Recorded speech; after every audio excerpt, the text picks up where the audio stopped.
Flightless wings. Once upon a time, a scary witch lived in this land. The witch loved the soft flesh of children, and the children could not leave their homes out of fear. The witch also loved to control the hearts of people. Watching people war with each other was the witch's greatest enjoyment. Oh, if only someone could kill the witch! These words could never be spoken even as a whisper, for you see, the witch often went around disguised as an ordinary person. Your family, your friends, your lover, you could never let your guard down, as the witch could be disguised as anyone. What a scary, scary witch!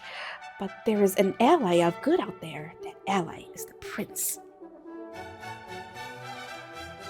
Prince avoids being deceived by the witch's magic and sees through to the witch's true form. The witch is captured and burned at the stake. The people that heard of the witch's final moments felt really blossom in their hearts and held deep gratitude for the prince. And they all lived happily ever after. The end.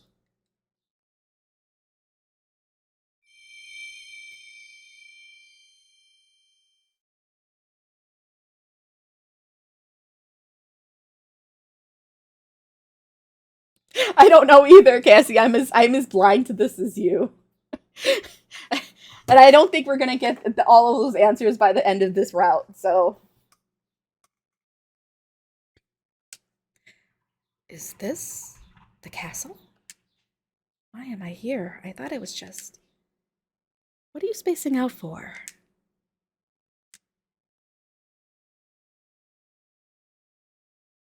Vice Commander. You're about to attain knighthood. Look as listless as that, and they'll certainly have complaints. What? That's right. After securing a win at the War Games, the Vice Commander recommended me for advancement, and today is the ceremony of acknowledgement in the castle. That's definitely what's happening right now, but something feels off. It's like I've skipped at least a few pages in a book. If something's bothering you, you better say it right now. I can't have him worry about me like this. You know what? I need to save. I really need to save for it. Hold on. There we go. You see my true form? Whatever. What, now you're gonna want to burn me at the stake? Husband, BB10 wants to burn me at the stake. Whatever. Apparently he chooses violence all the time. See? He's not your friend, BB10. We have no friends here. No, I'm kidding. Oh man, it is like hot in here. Okay, fine. Toss me down a volcano. I can't have him worry about me like this. My dream of becoming a knight is coming true because of this chance you've given me, sir. Thank you so much. Your dream? How lewd is this game that you're getting back? What? How lewd is this game? There is no lewdness. There's been just death and more death. And witches. Well, apparently that's exciting. No, it gets exciting for BB10. Actually, I'm starting to think maybe death is loot for him. Oh my god. Did we just figure it out? Alright, okay. Enough of this. Your dream? Wasn't knighthood just a route you chose to do whatever it is you want to accomplish? There is something I must do, yes, but I also couldn't help but admire the knights who worked so hard to protect our kingdom. I intend to keep matters separate and fulfill my duties as a knight to the utmost degree.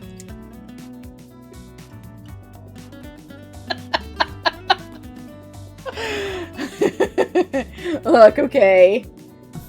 I'm in pain today, okay? I'm lashing out uncontrollably. So, you have to give me the benefit of a doubt. Yes, I'm broken. That's so. Becoming a knight means being granted a Chudah, which we take care of for life. It's not the kind of thing you can do half-assed. Which reminds me, there's something I'd like to confirm with you. You got your father's approval for this, I assume? Yes. Am I imagining that awkward silence? I've told them the details. You needn't worry about anything. I mean, I at least sent the letter off. You're sure? Either way, I bet Lord Lindsell was surprised. The daughter he thought went off to the church is becoming a knight instead. It's his father we're talking about. I doubt he'd read a letter addressed from me. I will stand out as a female knight, though, so I'm sure he'll hear of me at some point. But once I obtain knighthood from the king, there won't be much my family can do to get it overturned. What about Maya? I was under the impression she wasn't fond of you becoming a knight. Well, she celebrated the occasion. I'm sure she still hasn't quite accepted it underneath it all, though. I'll make her accept my choice through my work. Well, aren't you reliable? And with this, you'll be able to go by your real name, huh?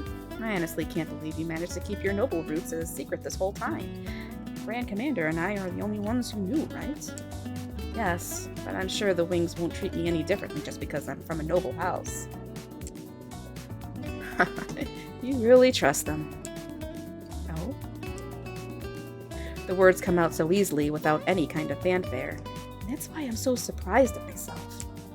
In my last life, I didn't have the courage to believe in others or the wisdom to find those that I could believe in. All I could do was waver at any hand extended toward me. Who knew how much my life could change just by scrounging up the courage to become a knight? The Wings aren't looking at your family, they're looking at you. They'll always be in your corner, no matter what. Right. I'm here now because you gave me the last push I needed to join and create a stimulating environment for me. I can't thank you enough, Vice Commander Crius. You're over-exaggerating.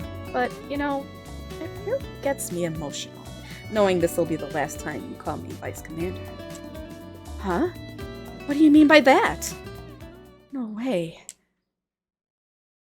There's been a number of meetings in HR recently, and Sir Castlerock's name often comes up. Someone as outstanding as him should be using his talents for the Royal Guard. Is that true after all? Two ceremony staff. Are there two being... I can't. What is wrong with me today? Are there 2 winged knights in the area? Please prepare to enter the venue. Got it. Rislin? Don't go. Don't go. Don't go. I joined the Wings because you were there. I was terrified of being betrayed, but I knew I could trust you. Rislin, I still have so much I want to learn from you, so please don't go. Don't join the Royal Guard. Oh, I got a flower! Okay, we're on the right track, okay? You're adorable. Huh? We don't have any more time to talk. Let's get to the ceremony.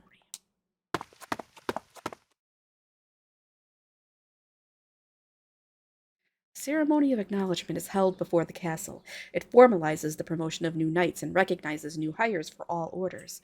So most knights, officials, royalty, and nobility are in attendance. Conrad Neuschburn.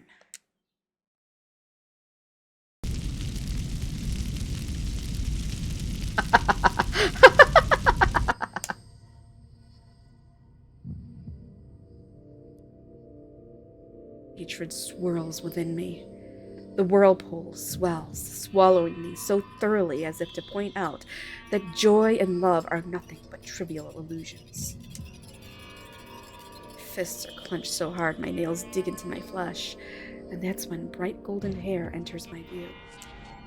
He called me his dear childhood friend, and yet my memories of our time together sank to the depths of my heart amid my suffering. It's Lucian. I have so much I want to ask you. In the last timeline, Conrad was all but confirmed to win the race for the crown. Prince Lucian was a weak, timid sort, which soiled his reputation among court retainers and the citizenry alike. But the situation has completely changed. I hear whispers that the crown is Prince Lucian's, and that he's in charge of the new heirship, one of the 2 great projects the kingdom is currently undertaking. My life changed because I used the fatal rewind to go back in time. But what changed him? Next, I shall read the names of those who have newly attained knighthood. Wings of Garuda, Rislin Lindsell. Yes, sir.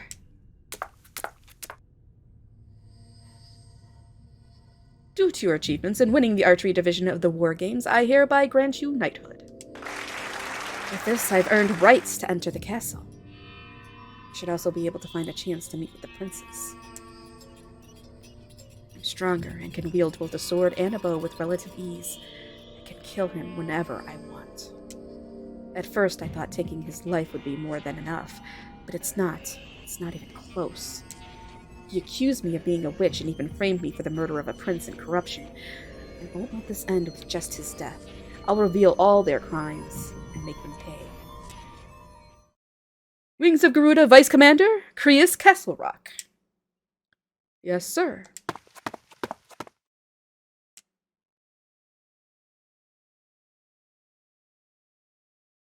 You are hereby promoted from Vice Commander to Grand Commander of the Wings of Garuda. What? He's been promoted to Grand Commander? I humbly accept this honor.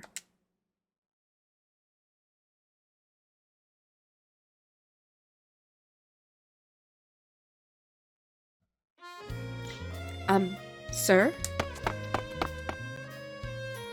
When I call out to him, he turns around with a smirk.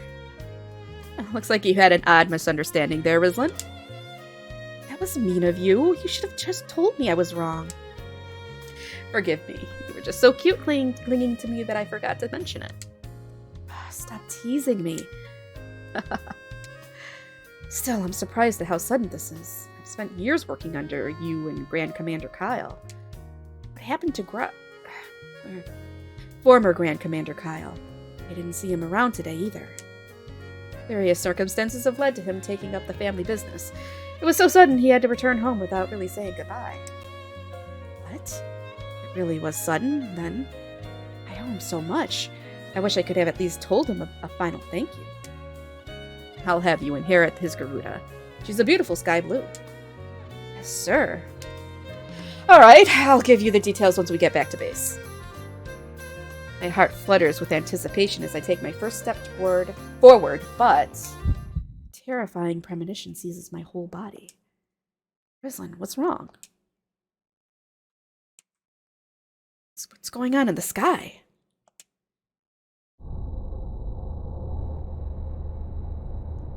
The clear blue sky begins to transform.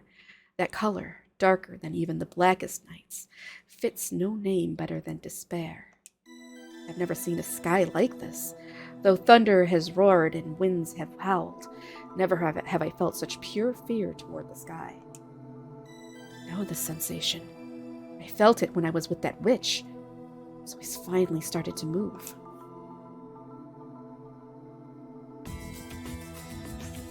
This darkened sky is the same as 50 years ago. That witch has revived. Revived is the wrong word to use here. We have never once defeated that witch. The Witch of Ruin. If this is the Witch of Ruin's doing, then there will be a slaughter tonight. We can't stop him? It's impossible. We are already pieces on his game board. We can only move according to his rules. The witch is our enemy, as is the human that has gained power but lost their morals from his intervention. They look no different at a glance, but their heart is already the witch's plaything. We must uncover this actor on the witch's behalf, the membrum, from amidst our own friends and family. And for that, we conduct a witch trial. If this follows the usual convention, the witch will mark the defendants ahead of time. A collar will appear around their necks in the middle of the night. And the traitor is among those with the collars. Yes, we'll make clear who the membrum is during the trial. Once we do, we can chase the witch off. Which means all we can do now is wait. A pitiable sacrifice will appear somewhere tonight. It is inevitable.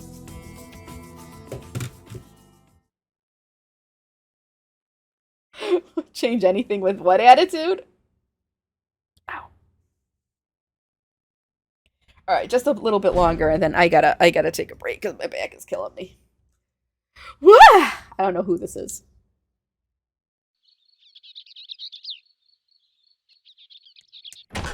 My lady. Hiya. Thank goodness you're safe. That is my line. Nothing has happened to you? No, that membrum, or whatever you call it, hasn't shown up. The sky was dyed black when the sun was still high in the sky. A few hours later, the church issued an emergency declaration. Their statement that the Witch of Ruin has appeared for the first time in 50 years. That someone was going to die tonight. To lock ourselves away inside and not permit anyone to enter. I doubt a simple lock will do much, but, well, peace of mind is better than nothing. They said a person whose heart has been eaten away by the witch will kill someone tonight. But do you truly think it will happen? This feels like any other morning to me. The morning light streaming through the window is clear and pure despite even the sun itself having been dyed black yesterday. Only we could explain this away as an odd weather phenomenon. I should be thankful that I'm still safe. We're both here, our faculties intact. We haven't been killed. We also don't have a collar marking us as a suspect. Looks like we can survive as simple outsiders this time. This time? Surely this won't happen multiple times. It's about time for me to leave. I need to get ready. You have to work even in these conditions? Of course. Today is my first day as a true knight. I can't be late. Avoid going outside. I'll also go shopping if you need something. I could never let you do that, my lady. Please, do be careful.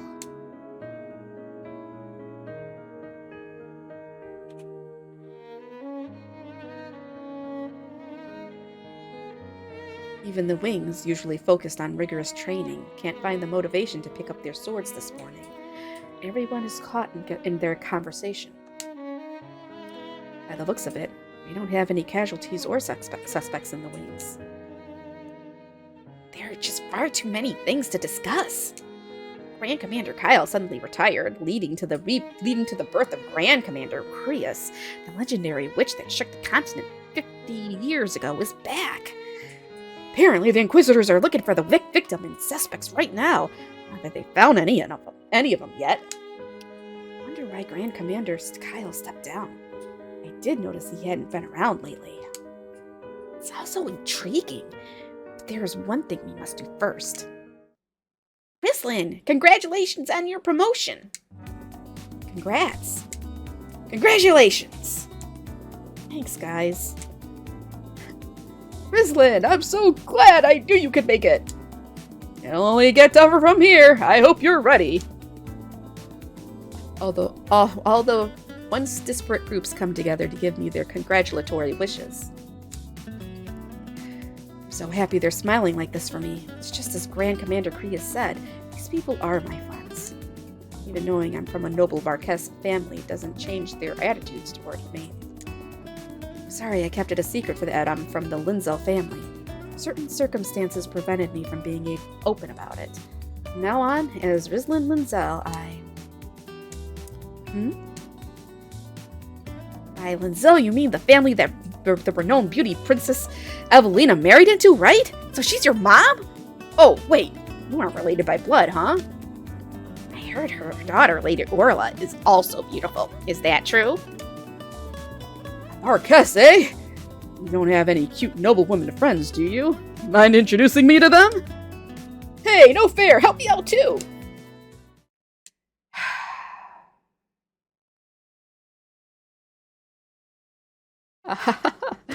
They said all that.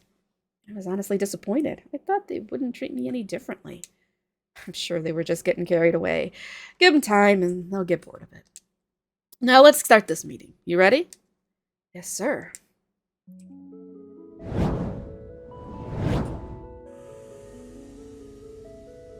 I joined the Wings 8 years ago. This isn't my first time seeing a Garuda, but this is the first time I've seen one. I've been so close to one. She's huge and so incredibly beautiful. Not much light enters in from the ceiling, yet her feathers sparkle even brighter than that chandelier of distant memories, and with a much softer glow. Garuda, the divine bird once said to have flown the goddess Norna across the skies. I have never felt the divine so acutely as I do today. What is her name? Uma. Uma. What an interesting sound. You guys, why can I not talk today? Read. Uma. What an interesting sound her name has. And even it feels beautiful, somehow. And now she's my Garuda. She's 25 years old. She's on the young side, considering how long they can live. Did she just glow just now? No, I don't think so. Uma doesn't appear any different either. The difference in lighting must have played a trick on my eyes. I'd like to see her from a bit closer. Rislin! I take a single step forward, but Grand Commander Crius hurriedly pulls me back.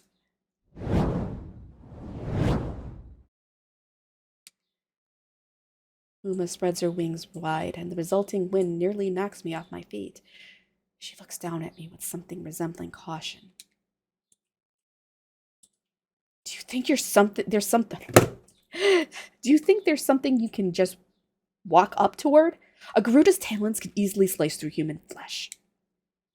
Yes, sir. Be careful when you're taking care of them. They only let the people they trust touch them. As has been standard, the cadets will acquire their food, while the knight assigned to each Garuda will feed them. I had someone else feeding Huma since Grand Commander Kyle left, but that's your job. Yes, sir. Garudas can generally live with just water, but you have 1 week. Have her accept food from your hand within a week. Understood. And if I can't? In my eyes, a Knight of the Wings needs 3 things. The first is a sword. A knight must always hone their blade to protect their Garuda. The second, well, I'll tell you someday. What I need from you right now is the Garuda's trust. Skill with weaponry is all you need in other orders, but not in the Wings. If your Garuda refuses to accept you, then you can't carry out your duties. If you can't earn her trust, then I'll introduce you to another order.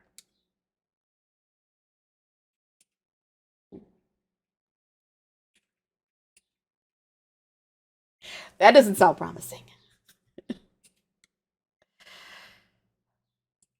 Welcome home, my lady. Oh, thank you. What is all this luggage about? I bought some things I need for my duties on the way home.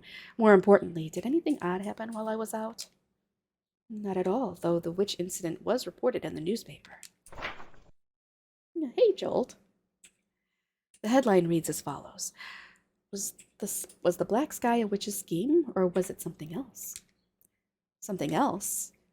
What else could it be but a witch? Well, as it turns out, a victim has yet to be found. What? Not a single person was killed in the kingdom last night. Uh-oh, I'm getting a little burpy. Not as in the exercise. I'm just burping a little bit. Hold on, I actually need to drink. I've been reading for over 2 hours. I need to hydrate.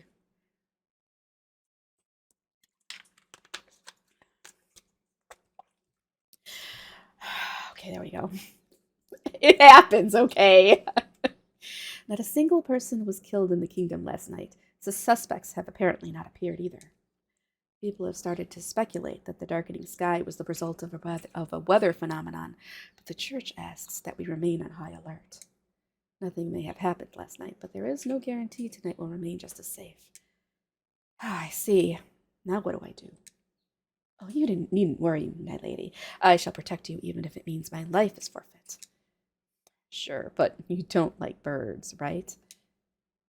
Birds? Well, yes, I suppose. Those bulging eyes and outrageously misshapen legs. Maybe more correct to say I find them revolting. But how does this relate to witches? Oh, I'm planning to stay overnight in the Garuda aviary tomorrow. Excuse me? I went and bought a sleeping bag and clothes I don't mind getting dirty to prepare. I'll be gone for a week at most. You'll be sleeping in an animal shed? Did that sham of a knight order you to do this with his painted-on smile? Painted-on? What are you talking about? I also wasn't ordered to do this. I'm doing it of my own volition. I was told to earn Huma's trust, but my training means I can only spend so much time with her, so I want to spend my nights at her side. She does.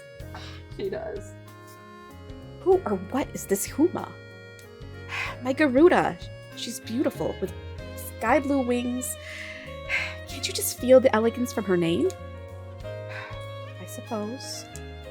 Oh, it's a bit like your name, Huma and Maya. 4 letters and each have Ma in it. I'm not so sure they're similar. No, but I think that explains why I felt her name was so special. I thought her name was beautiful the moment I heard it. But Garudas are cautious creatures. I hope I can become as close with Huma as I am with you. What do you think, Maya? Of course you can do it, my lady. Really? It fills me with confidence to hear you say that.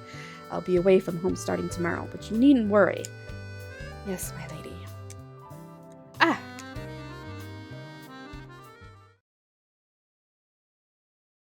No victim appears the following day, nor are any suspects found.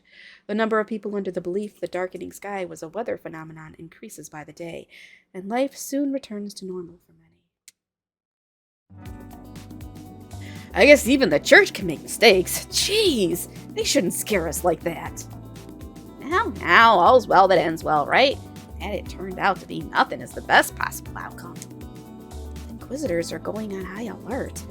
Get suspected of being a witch now and is off to jail with you, so be careful. I've been wondering about this for a while now, but the Inquisitors have caught witches countless times before, right?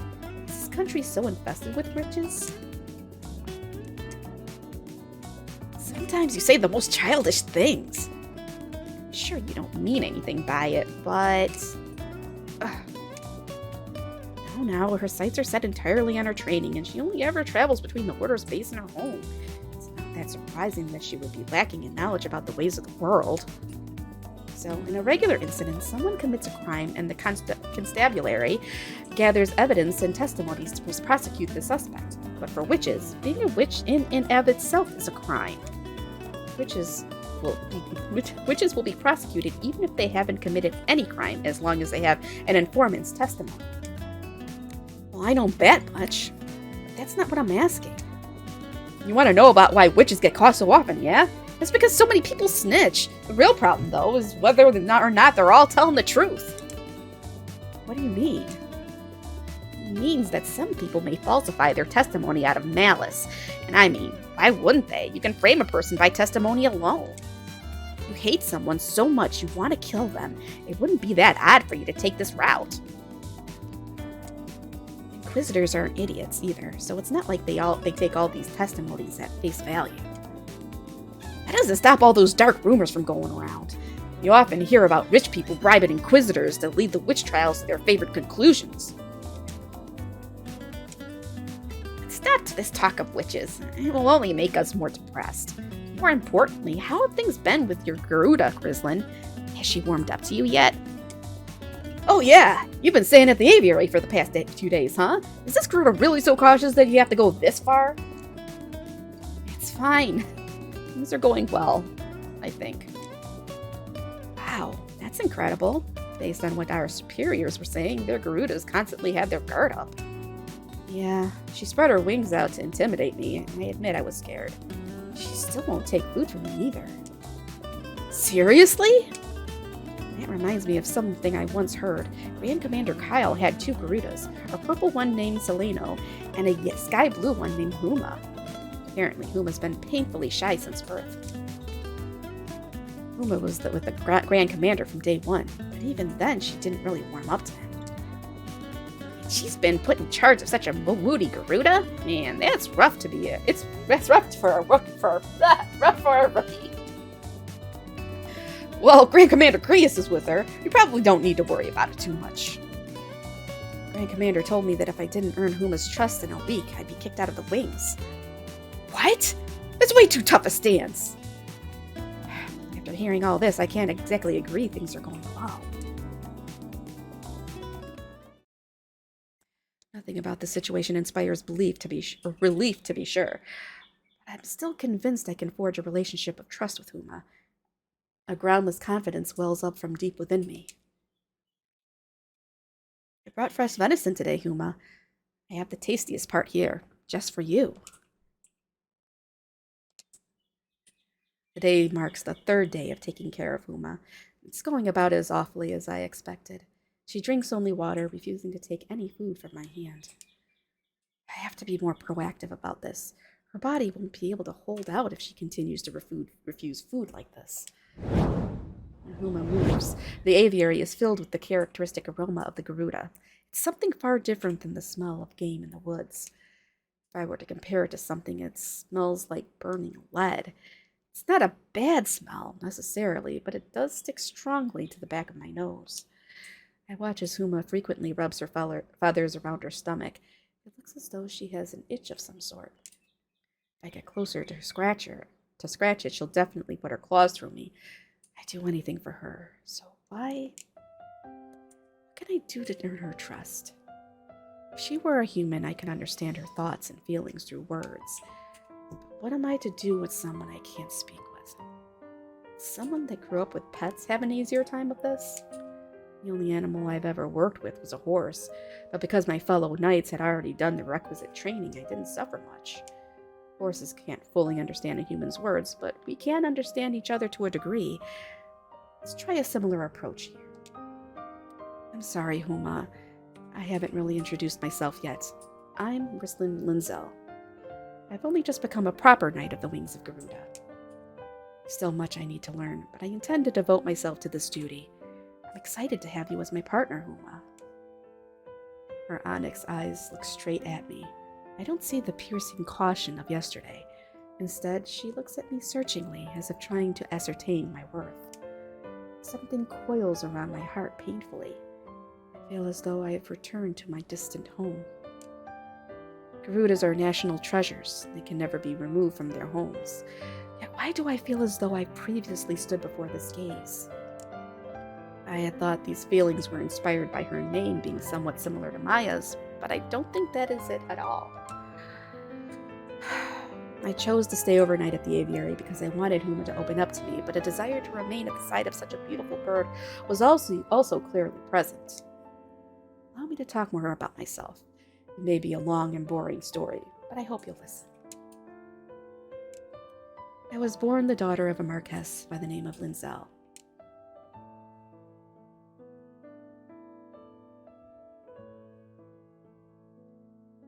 Sometimes animals just want you to talk to them. Right, Chewy? Chewy just likes when I talk to him. So does Nashu. She likes it too. Huh? What are you doing here, Grand Commander? This is Huma's aviary, right? Not doing much of anything. And what about you? If you've got business with her, I'd hold off on it. She's making some good progress. Oh!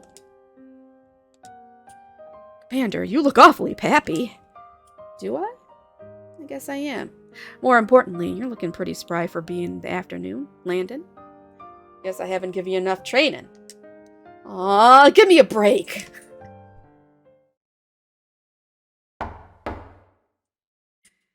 And Commander Alright. Grand Commander Crius, can we talk? Of course, come on in.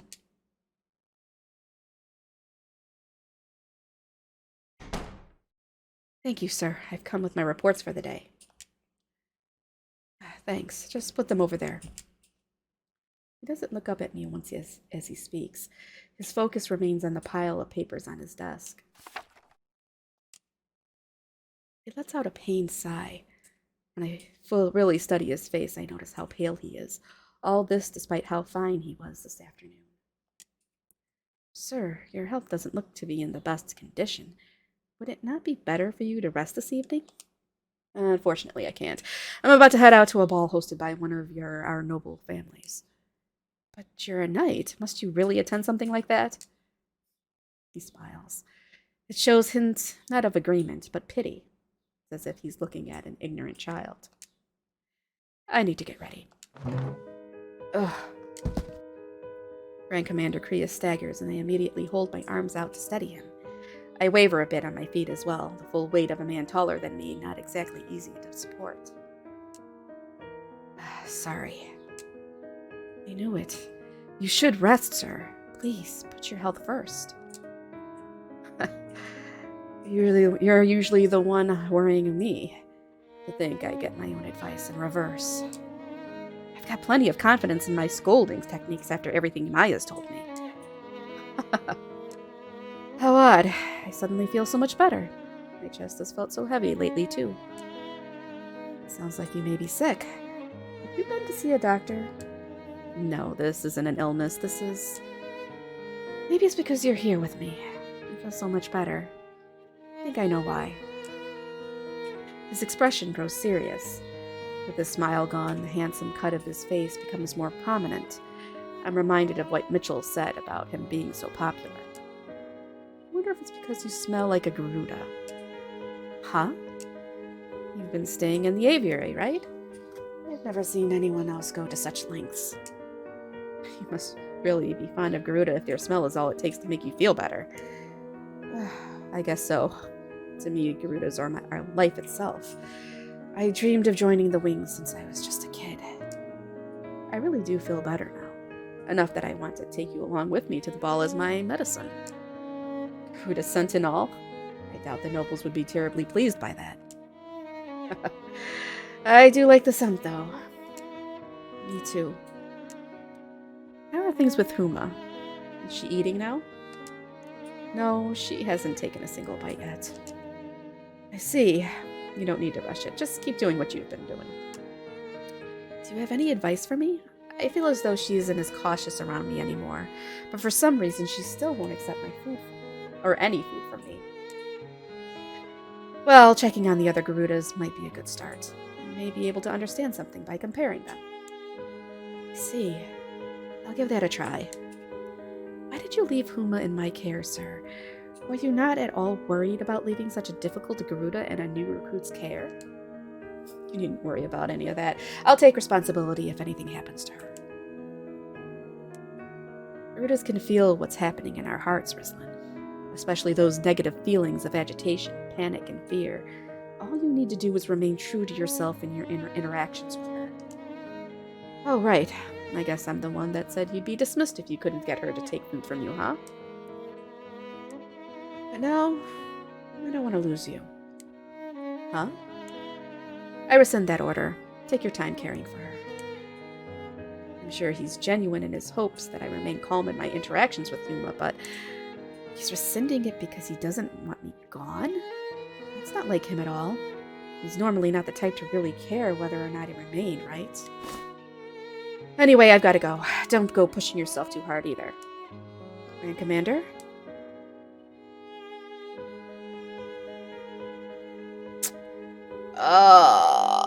Oh, jeez.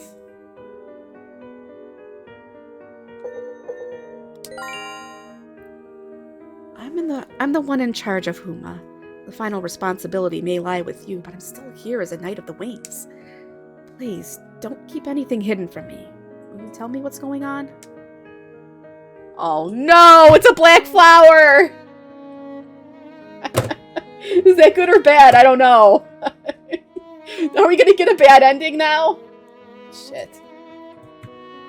I bet you're the... I'm gonna hazard a guess. They're all bad endings. Either you're sharp or I'm especially dull right now. Sorry, but I don't have the time right now. Let's call a rain check on this. Yeah, he didn't look happy. Should I back it up?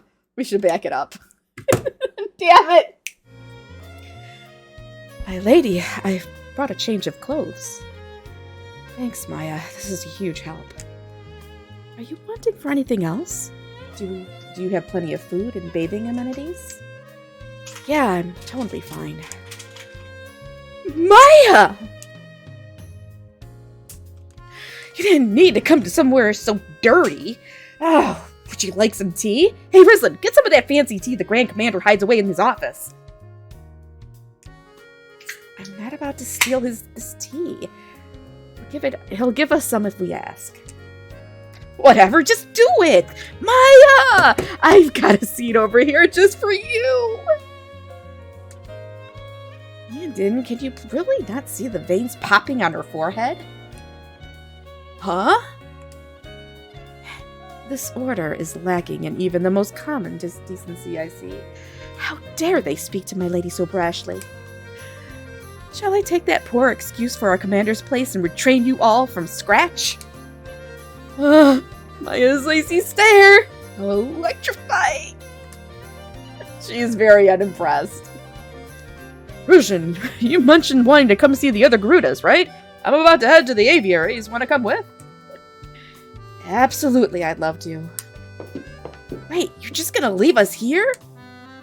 Start by learning how to bow. Stand up nice and straight, and make every single muscle remember the angle of this bow. Yes, ma'am! Very unimpressed. Oh, they're the Three Stooges for sure. The yellow Gerudo spreads his wings wide and greet the knight. The knight returns this gesture with a smile. He's awfully attached to you.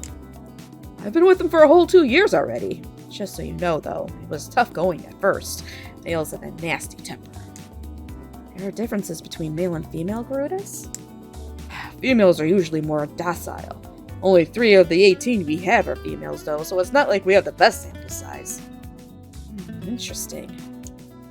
Age plays a part, too. The more used to people they are, the easier it is to hand them off to other knights. Younger Garudas don't have as much experience with us, so they can be harder to deal with. Uma's the youngest of the lot. If we'd been able to transfer her over to us when the former Grand Commander still was here, you might not have had such a hard time of it. I feel the same way. I'm sure he has his reasons, but I wish he'd remained a bit longer, even if only for Huma's sake. Which reminds me, what happened with Celino? Oh, Celino passed away. What? It happened just before he left. I happened to see the huge fight he and the Grand Commander got into. A fight? Why? Wait, hold on.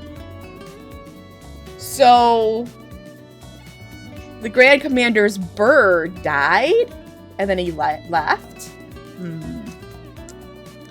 Your guess is as good as mine. All I know is that the former Grand Commander, Kyle, was incensed.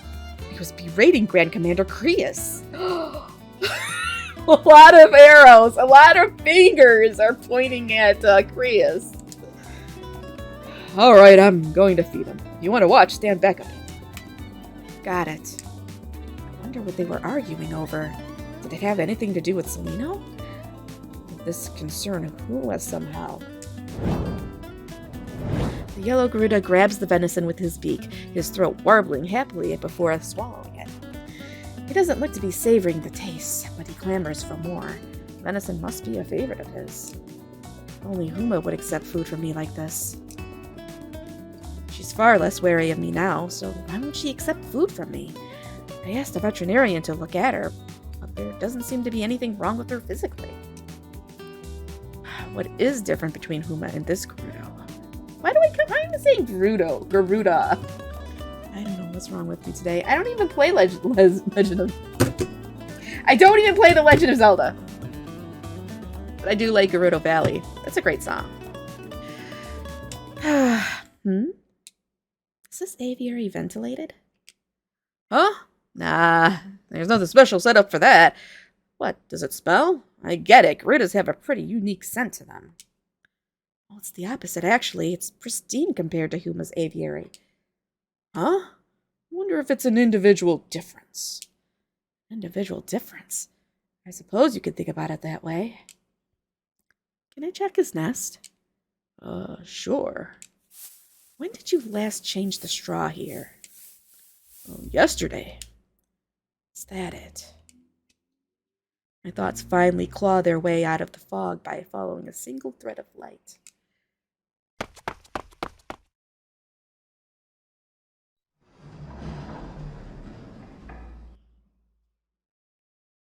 Why is it set to force skip? I don't want to force skip. Oh, shoot. Okay, hold on. Alright. Well. Okay, so that was okay. I don't know. I don't know why it randomly force skips. I'm not pressing anything. Huma. When I run to the aviary out of breath, she looks at me as she always does, with eyes as overwhelmingly quiet as a still lake. I take a few deep breaths to calm myself. Then I very carefully field my question toward Huma. Huma, are you pregnant? Pregnant? What, seriously?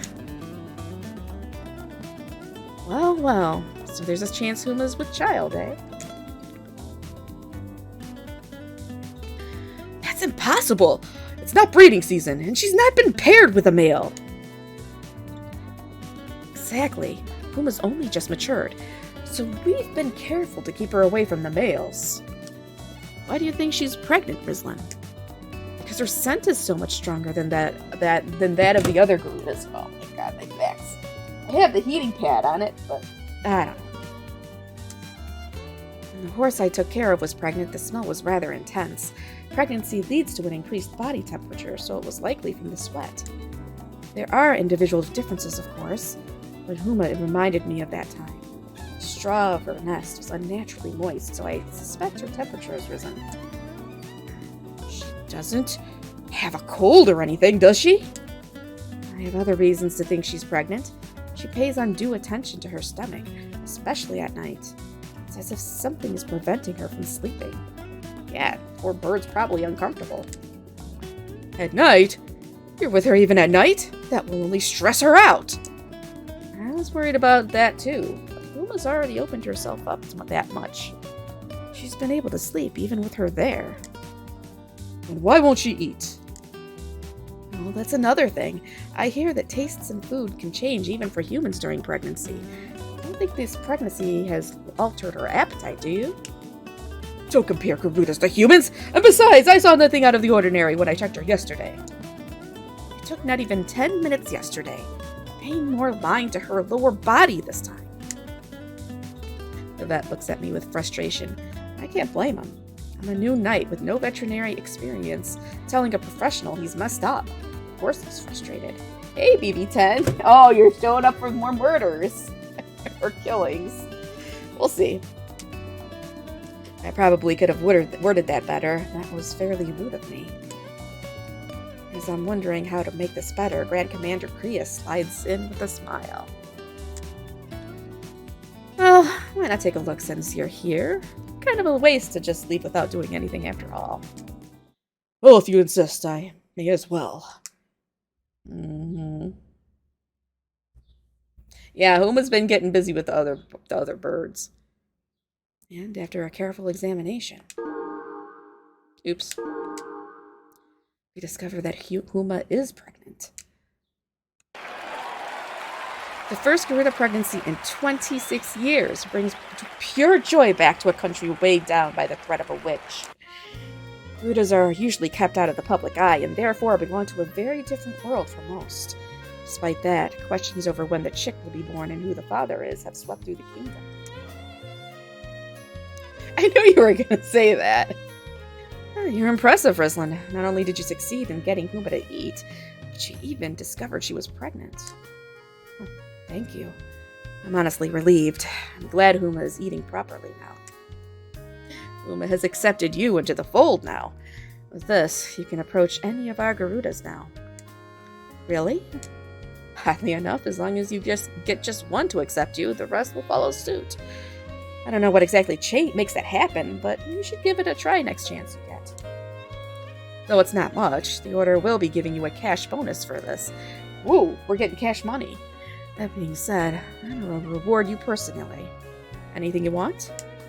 In that case, I'd like you to finally answer my question. Why did you leave Huma in my care? Oh, that's all you want? Simple. Each and every knight has tried and failed to bond with Huma. Since you're our newest member, you were also the last up to give that a try. It was just your turn. I see. I thought there may have been some special reason. I didn't want to stretch you out, so I kept all that a secret. I also made sure everyone else remained silent on the matter. I'm sorry. I don't know if I completely agree, trust him, but I mean, whatever.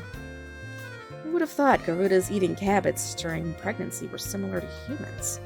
Not even the Divine Avian Compendium had any information about that. You made an incredible discovery.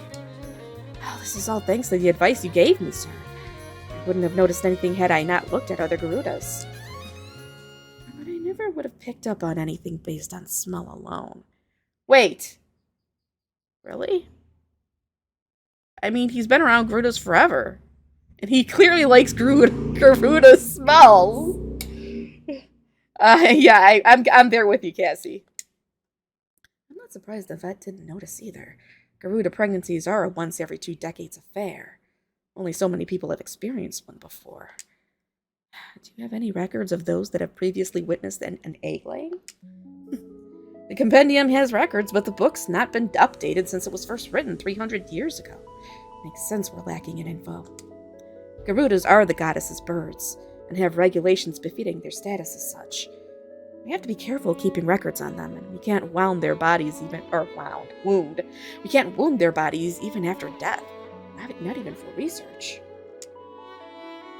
We don't even know how many organs they have as a result. Our knowledge of them is significantly lacking. I can count on one hand how many surefire ways we have to treat them if something happens. So in service of the scions of the goddess, we must protect these regulations with our lives. But wind up bird, that was the neighbor. But how do you feel about this? No. The regulations are mistaken. These burbs need help. Do you agree with me? I think everybody agrees with me. The burbs need help. Those regulations are ridiculous. Why are only Garudas subjected to these restrictions? I understand the desire to take care of them, but this is the wrong way to go about it. Go saying that in public. You get far more than a slap on the wrist for that. Oh, you're absolutely right. I'm sorry. Nah, it's fine.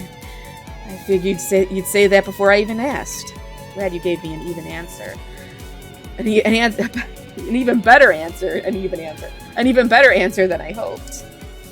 Remember how I told you that a knight in the wings of Garuda needs 3 things?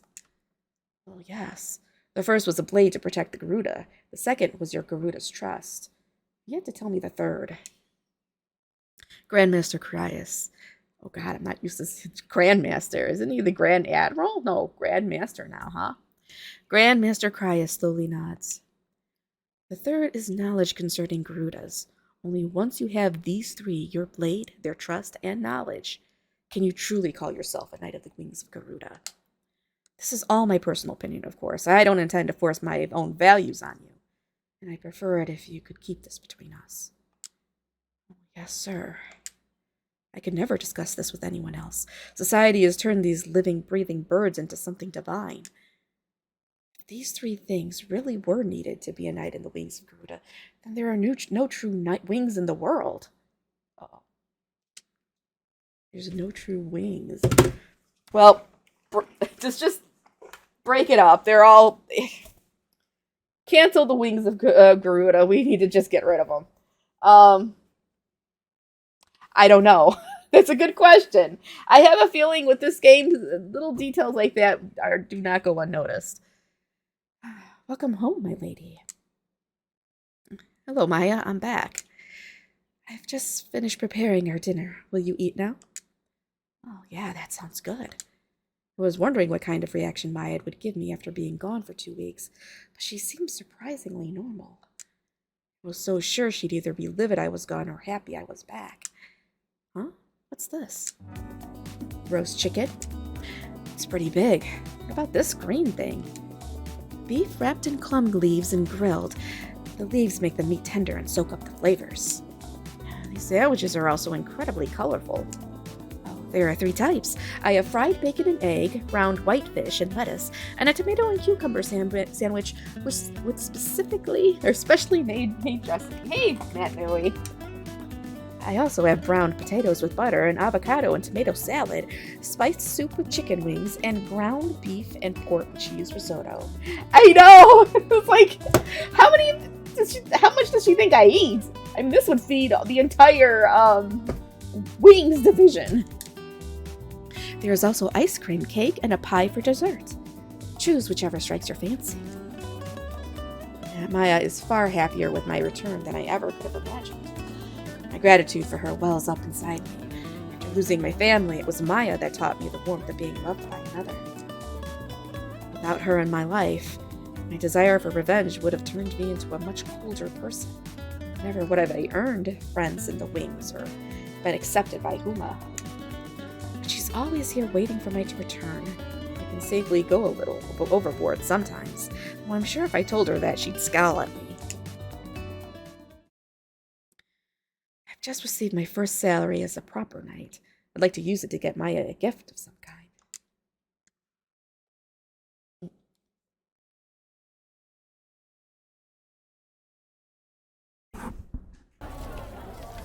I take my first day off in some time. To be more precise, I chose to train and work. Where did the sound go? Where did all the people talking go? I chose to train and work even through what were otherwise days off. So this marks the first time in a very long time I've personally chosen to rest. I may be resting, but I'm not relaxing. No disaster ultimately followed the dark side. The dark sky, but I'm sure the witch will appear again sometime soon. I don't know how she is. I think she does have some type of she does have like some like savings, so maybe she's been dipping in there. Flames of hatred still burn bright inside me. That's why I want to do what I can and do it now. These peaceful days with Maya probably won't continue for long. I may have to leave her behind someday, so I don't want to have any regrets when that time comes. I don't know if she's rich. What would be best to convey my gratitude? Let's start by going to a shop that deals with women's accessories. Before I know it, 2 hours have passed.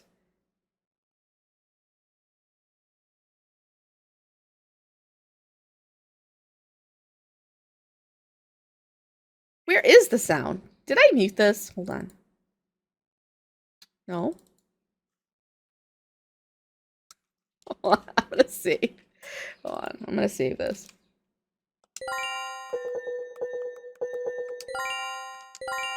And then restart it. Because, I feel like there should be music.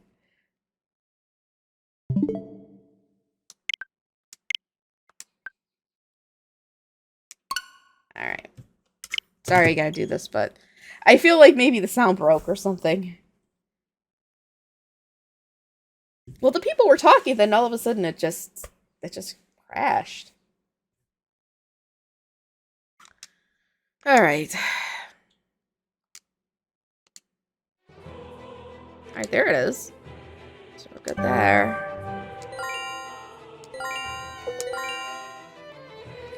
Alright. I guess there's no people here. I don't know. Why can't I find anything?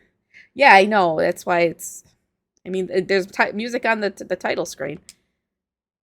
Flowers, candies, clothes, accessories. I take a look at everything. I have no idea what makes for a good quality item, nor how to choose the best gift. What's so great about that frilly dress? And are more expensive accessories automatically better? Don't get me started on the makeup. Why is there so much of it? I know what makes a good sword or bow, but this? You're a knight. No slipping over in despair in the middle of the road. Oh, there's music again. I guess there's just no music there, or just maybe it just crapped out. I quickly straighten myself back up and salute. I don't often see you outside the order. You're off today, right? Yes, I'm currently looking for a gift for Maya. I want to give her something to thank her for everything she's done. It's not every day you see a master picking out a present for her servants, but you and Maya obviously don't have an ordinary master-servant relationship. I see what's going on here. You have no idea what to get her, right? Ouch. I haven't been able to pay her much until now. I imagine so. The cadet's pay doesn't cover much more than the necessities. The reason Maya has remained with me is because she feels she owes a great deal to my mother, who formerly employed her. I shouldn't be taking advantage of those feelings, and yet... she owes a debt of gratitude to your mother, then. Still, it looks far more than that from the outside looking in. What kind of gift would make a woman happy? I think you'd understand that better than I ever would. I definitely don't. You're popular with women, right? I'm sure you understand a woman's heart far better than I do. His expression falters. It's odd to see his usual calm smile disappear.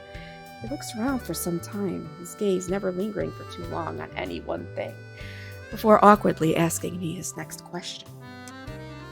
Where'd you hear that from? Everyone in the wings talks about it. Maya is older and far more feminine than I am. What kind of gift would she be happy with? I treat women younger than me as if they were reliable older sisters. I treat women older than me, meanwhile, as if they were adorable younger sisters. Honestly, that is a really slick thing to do, and that's not helping your argument at all, Crius. It's not. I feel the same way when I choose gifts. I'm not sure if this rule applies to gifts between women as well. Really?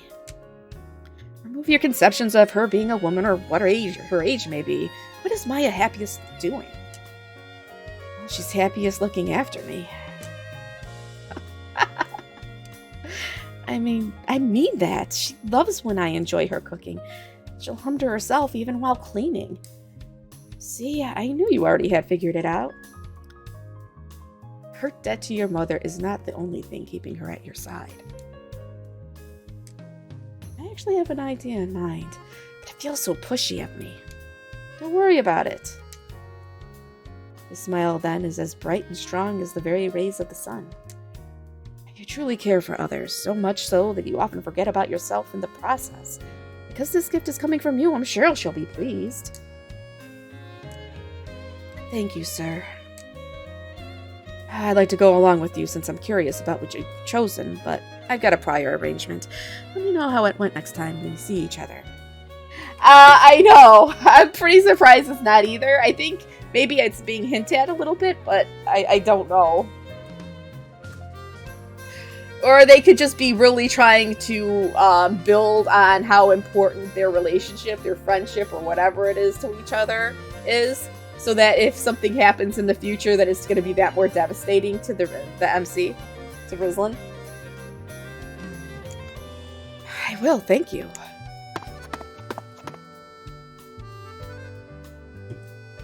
Okay. Once I've made up my mind, all that remained was to buy one of the best quality. This time I'm able to move with decisive action. I wonder what she's buying her.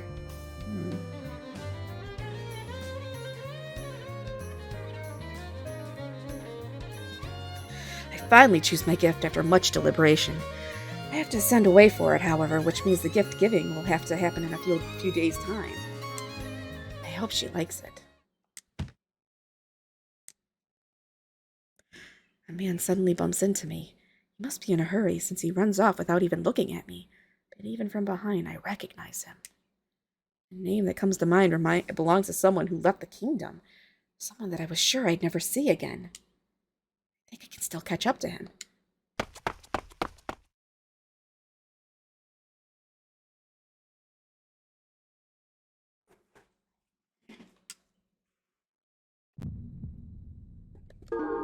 Oop. No. When I finally catch up with the man, we're both in the noble quarter.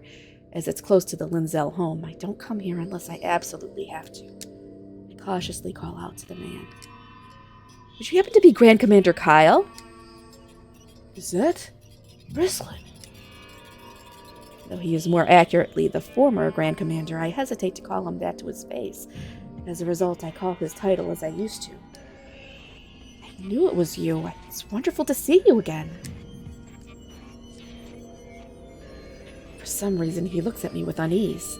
His gaze searches me, as if trying to figure out if I'm a friend or foe.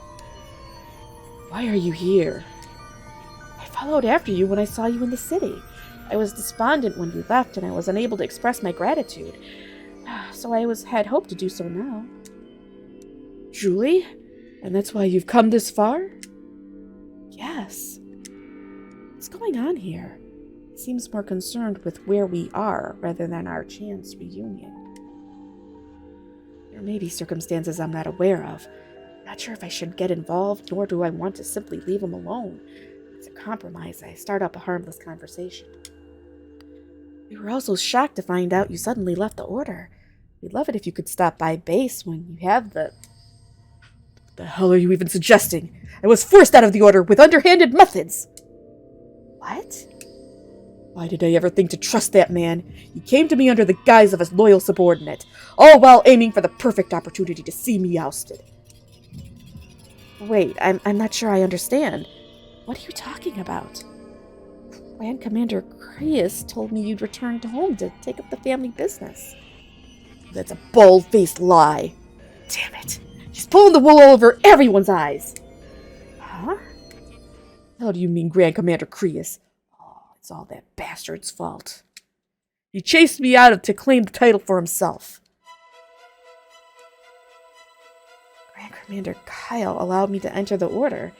He knew that he'd be making an enemy of a Marquess in the worst-case scenario and still accepted me into the fold. I owe him a great deal. Please, calm yourself, sir. There must be some mistake here. Let us both cool our heads and talk this out.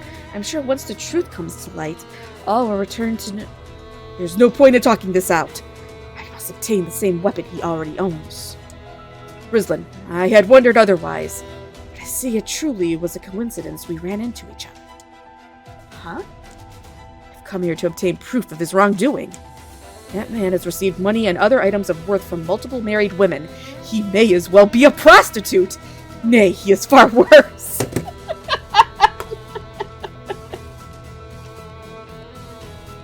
Oh my god. I just want to know if this is true. I mean, it seems to... Exactly. No. Yeah, I think that might be, he might be BB-10. Once he starts up a relationship with a woman, he demands money from her and uses her marital status as blackmail. See? He's a crafty bastard.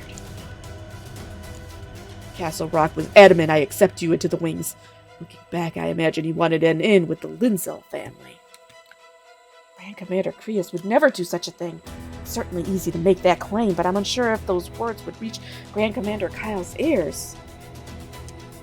I owe a debt of gratitude to both of these men. Just as I believe in Grand Commander Crius, I highly doubt Grand Commander Kyle would be lying to me. There must be a mistake somewhere. He must be blind to something critically important in his anger.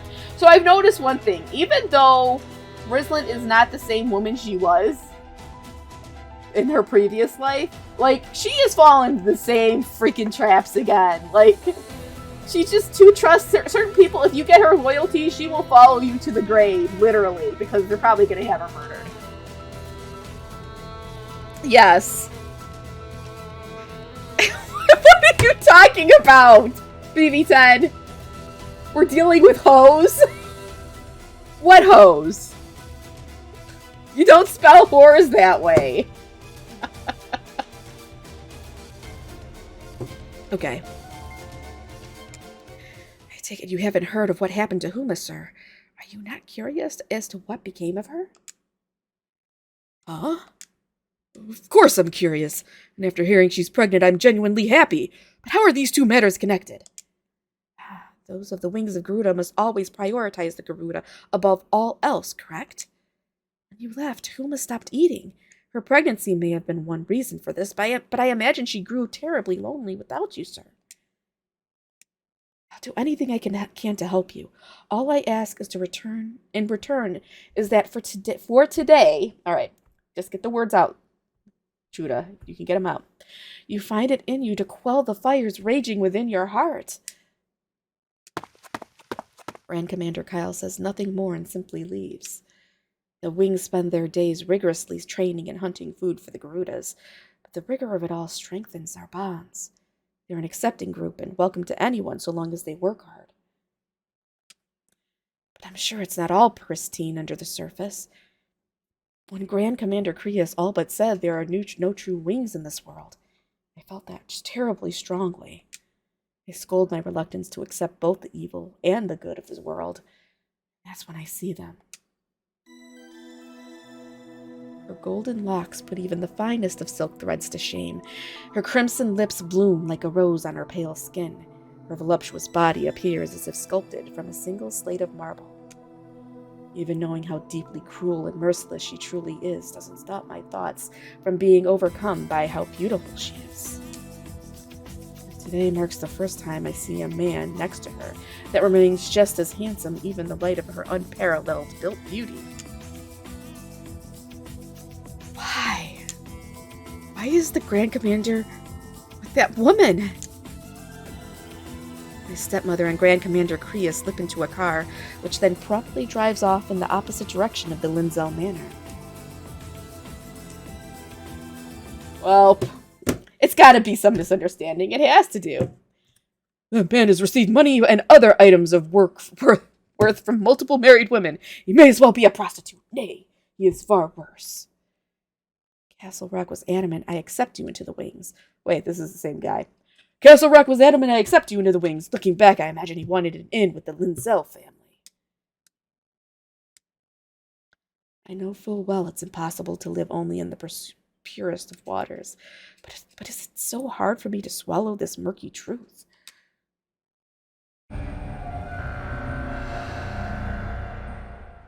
Well, he is always looking for money, clearly. Oh no, the sky. Wait. That chime we just heard when the sky turned black. You know what that reminded me of? The sound when the monsters show up in Michigan Report from Hell. Tell me I'm wrong. Oh no, the sky.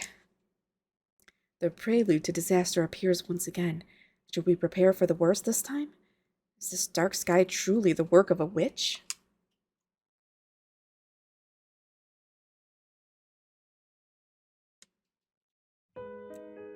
My lady, I prepared dinner. Once you feel you can eat, don't hesitate to call on me.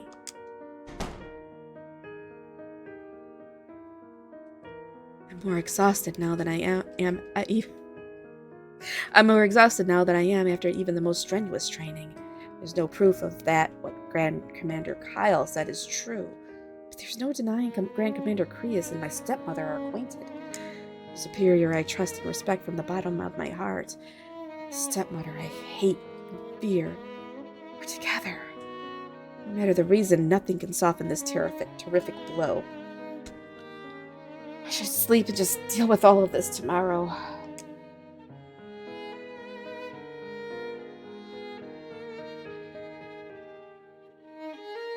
I will come to deeply regret this decision. I'm so focused on myself that I forget all about the witch.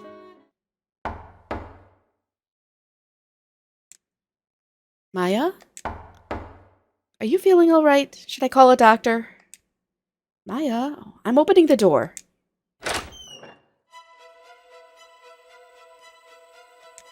Maya? Maya?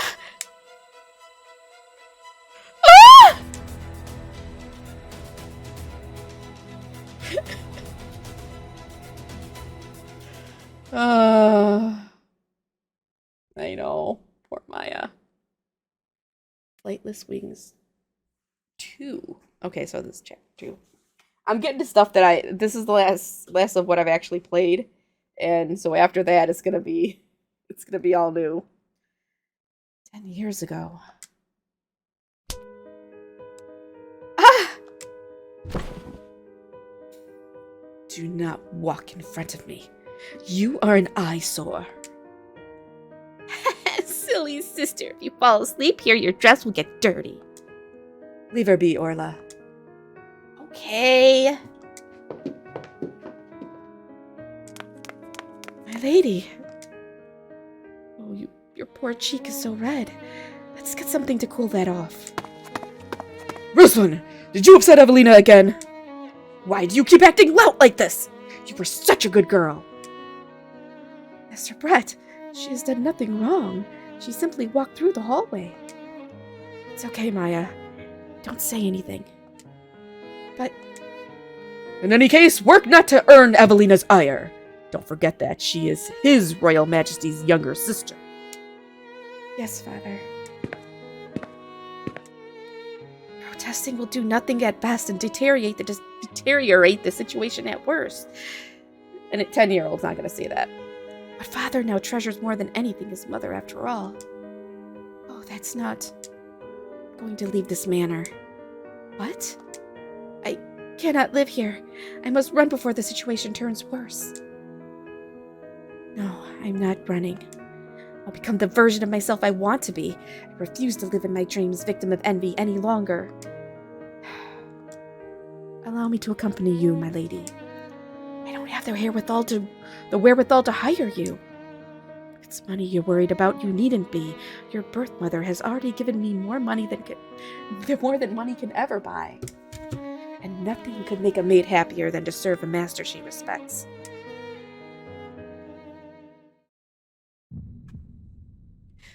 Maya Kirkland's death is due to blood loss. She was dismembered while alive, and those limbs were arranged carefully around the room. The Inquisitorial Order has decided to investigate this case under the assumption it was prepared by a membrum. This investigation would usually involve us questioning the Sacrificia, the witch chose. God, okay, so these are all new terms, okay? And don't feel bad if you don't know what they're talking about. It's all, there's no glossary or dictionary here, so we just gotta go with it. This investigation would usually involve us questioning the Sacrificia, the witch chose, and investigating related threats. God, I can't even read that line. But as you discovered the body, I'd like to hear from you as well. When did you last meet with the deceased? Linzel! We have a trial tonight at midnight. If we do not denounce the membrum, we will end up with more lives lost. Fulfill your duty as a knight and work with us on this investigation. Yes, sir. When did you last meet the deceased? Yesterday? Yes, at about 8 p.m. I had been out in the city previously, so I went to sleep without talking to her much. She appears to have been killed late into the night. Did you hear anything suspicious? Not at all. I'm usually fairly sensitive to sounds, but I apparently slept fairly deeply last night. Common occurrence. What do you mean by... Was there anything off about her behavior recently? Did she get into a fight with anyone or have any worries over a relationship with someone else? She never mentioned anything of the sort. Who did she often associate with? All the other tenants of the apartment and the owners and staff of nearby shops. I'd heard she'd done all kinds of work while I was away in the afternoons, but I never heard the details. Through me, she got acquainted with the other Knights of the Wings, though I don't think she had any unique relationship with any of them. A young inquisitor stands a bit away as he furiously writes down everything I say. My mouth dries up from nerves when I think about how all my words will remain. Maya was killed by a membrum, right? Why are you asking about her? If you got something to say, say it. A membrum is someone who has had their heart eaten away by a witch. Then does it matter who they killed?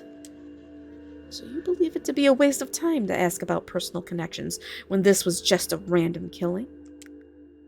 I'm not sure, which is why I want you to tell me.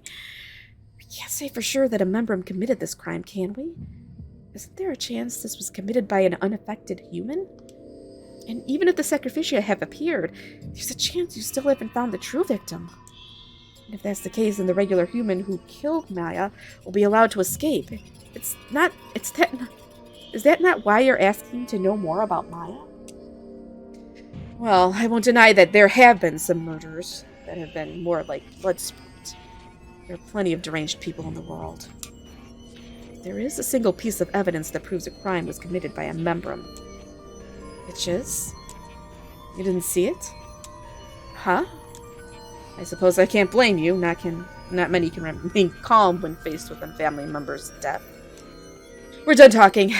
We'll call on you again if we must. And until then, you're welcome to return to your usual duties. Wait. Maya's my family. Please, tell me more about what happened. Can you at least tell me who the Sacrificia are? No. Why not? You do not have the right to investigate. As you aren't a Sacrificia yourself, you're nothing more than an outsider in this case.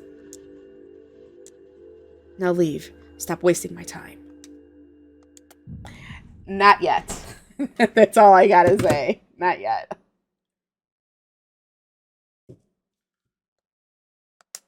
I shouldn't have insisted on separate rooms. If we'd been together, I would have noticed an intruder.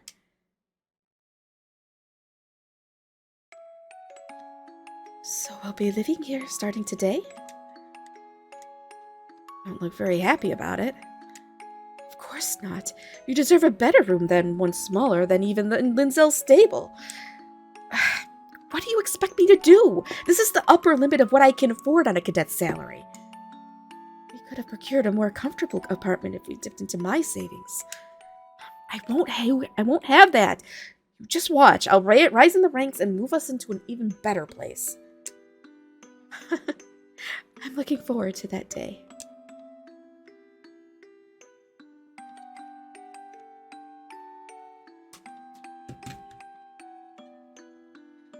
The couple on the floor below us just had a child. I heard she's an adorable little girl. I must go see her later. I have more money now, Maya. Let's get you a room of your own. What happened to moving to a larger place? I've grown rather fond of this room, but if you got a partner, I'd just be in the way, right? You should be living on your own. Oh my good goddess. Never have I imagined I would worry you about this when you were still so young. Though I believe it behooves me to be honest and inform you that I've known you were worrying about this for some time now. I am already renting out a room. You are? Indeed, but won't you be lonely without me? No, I'll be fine. Truly. Why don't they just kiss already? Even if I am lonely, I don't want to prevent you from living your own life. From living my own life? You're so prone to exaggeration, my lady. Don't you worry, I've rented the room right next door. Huh? Told everyone that we're sisters, so I imagine they think it odd that I can't seem to let go of my little sister. Though I suppose there are nuggets of truth to every misunderstanding. No, it's not just me, Cassie. You're thinking it too, right? Come on.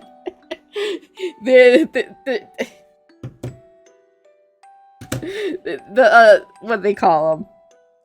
I don't.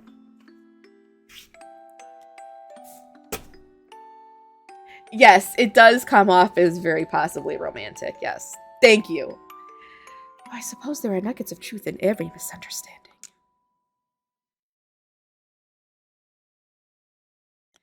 Aya is my maid, my friend, my sister, and my mother. I have now lost her for a second time. The Inquisitors will look into her death, and courts will see her killer come to light. Finding and executing the criminal won't bring Maya back to me. Will I have to continue in a world without her?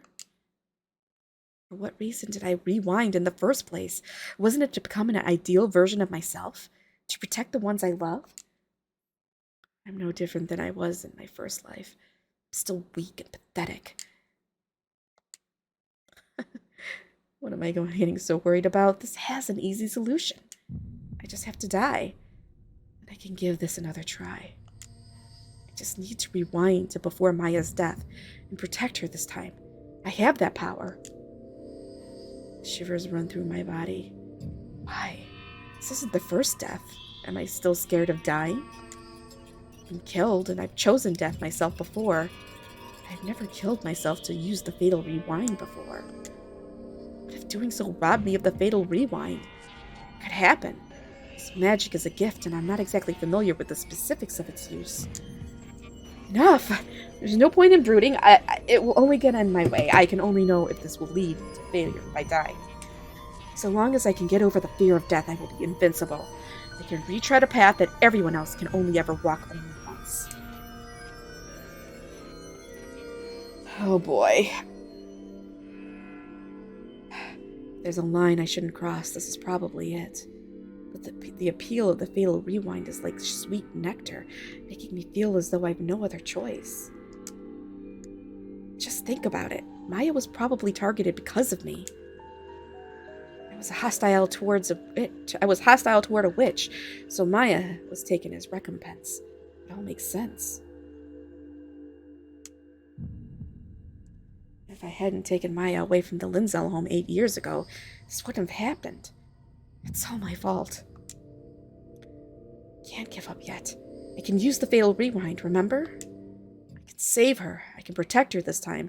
I can save my precious family.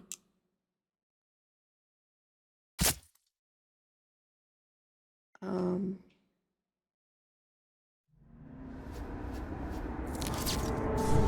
I guess I did it.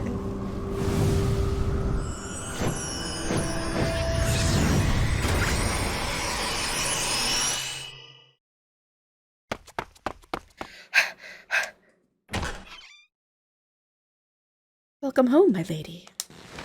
My lady? Oh, Maya. Maya. I wrap my arms around Maya with incredible strength. Her soft warmth against my body fills me to the brim with true calm. Has something happened? You worried about anything, Maya? Huh? You don't have anyone following you. Are there any quarrels you've found yourself in? There's nothing. Really? I would never lie to you. You know that better than anyone, don't you? What has happened, my lady? Okay, then let's sleep together tonight. What? You keep switching topics on me. Would you rather not? It's not that, but am I correct in assuming you mean to sleep in the same bed?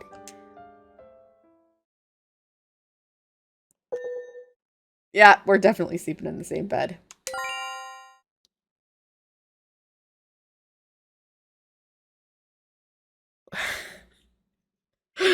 I don't know, maybe.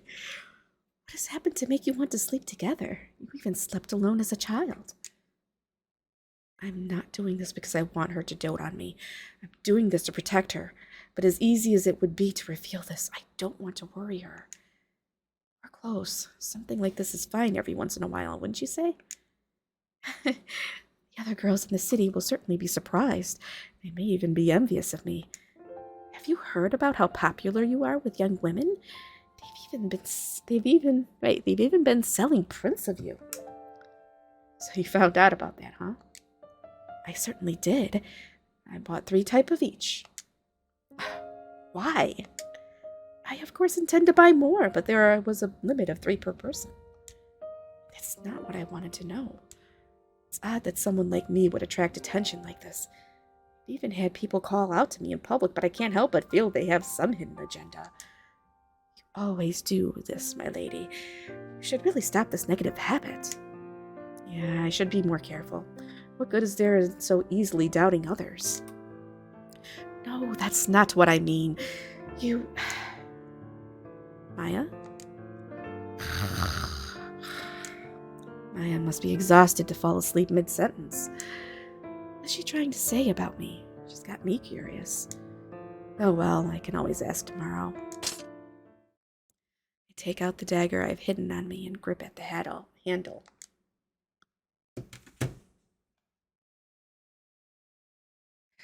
I lock the door and create an impoverished blockade in front of it. Or impoverished. Can I not read today? Okay, it's an impoverished blockade. Okay, an improvised blockade. The final issue I worry over until the very end is whether or not to call reinforcements. But as I don't know who the member could be, it's probably more dangerous to have more people here. All I can do is rely on the weapon in my hand. Okay. It is very romance coded, okay? And it's a little bit from both sides, a little bit. But I'm getting it more from Maya's side than MC's side. But if they ended up like having a romance route for those two, it would make complete sense to me. Because they are totally talking to each other and thinking about each other, at least I think from Maya's part.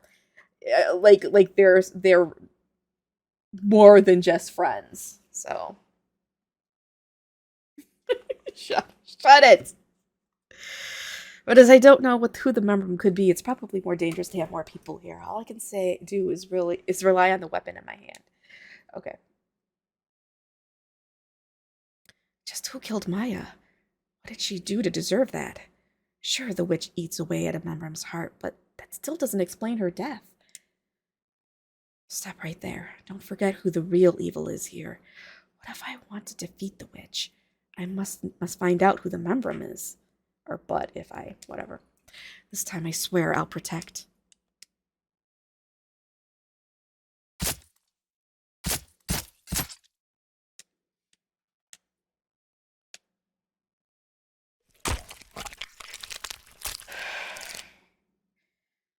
What rouses me from sleep is neither sound nor presence, but the smell of blood.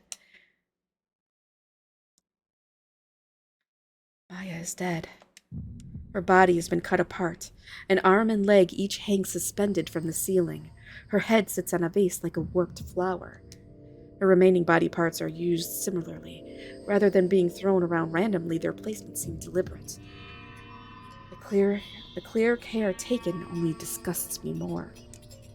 I didn't want to repeat my performance. This time, the venue was my bedroom. No way. No. Why? I was right there with her! Why did this happen? A crest of some kind is written on the wall. This was, obviously, new. The killer must have written it sometime last night, using Maya's blood. This must be the proof the Inquisitor Lister spoke of. I turn around to look at the door and at the barricade I made, even while Maya questioned my reasoning. The whole of the barricade remains intact, just as it was yesterday. There's not a single trace of anything having been removed. So, what's going on here? Oh, there's something on my neck. It's a collar made of iron. It's heavy, as if dragging the weight of a sin. A sign of one branded as suspect, possible perpetrator of an unspeakable act.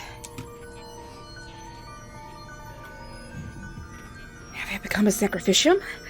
But why have things changed so drastically? I was just trying to protect Maya.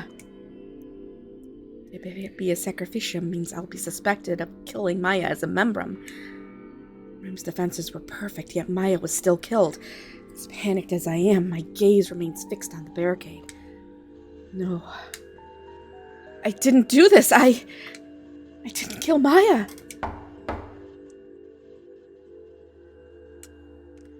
Good morning. Is anyone home? The church has ordered that we check on our neighbors the morning after a dark sky. Is Maya with you?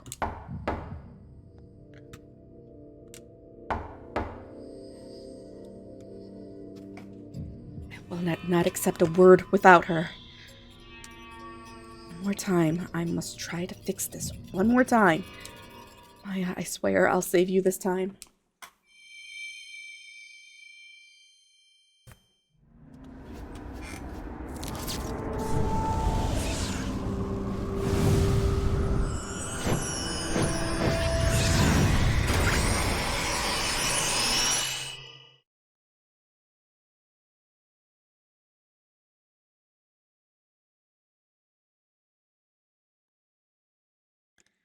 Welcome home, my lady. Together? Well, I don't mind, but I may be a restless sleeper. Are you all right? You look like you've seen a ghost. What? You're going to the inquisitorial order now? Why? Welcome home, my lady. Welcome home, my lady. Welcome home, my lady.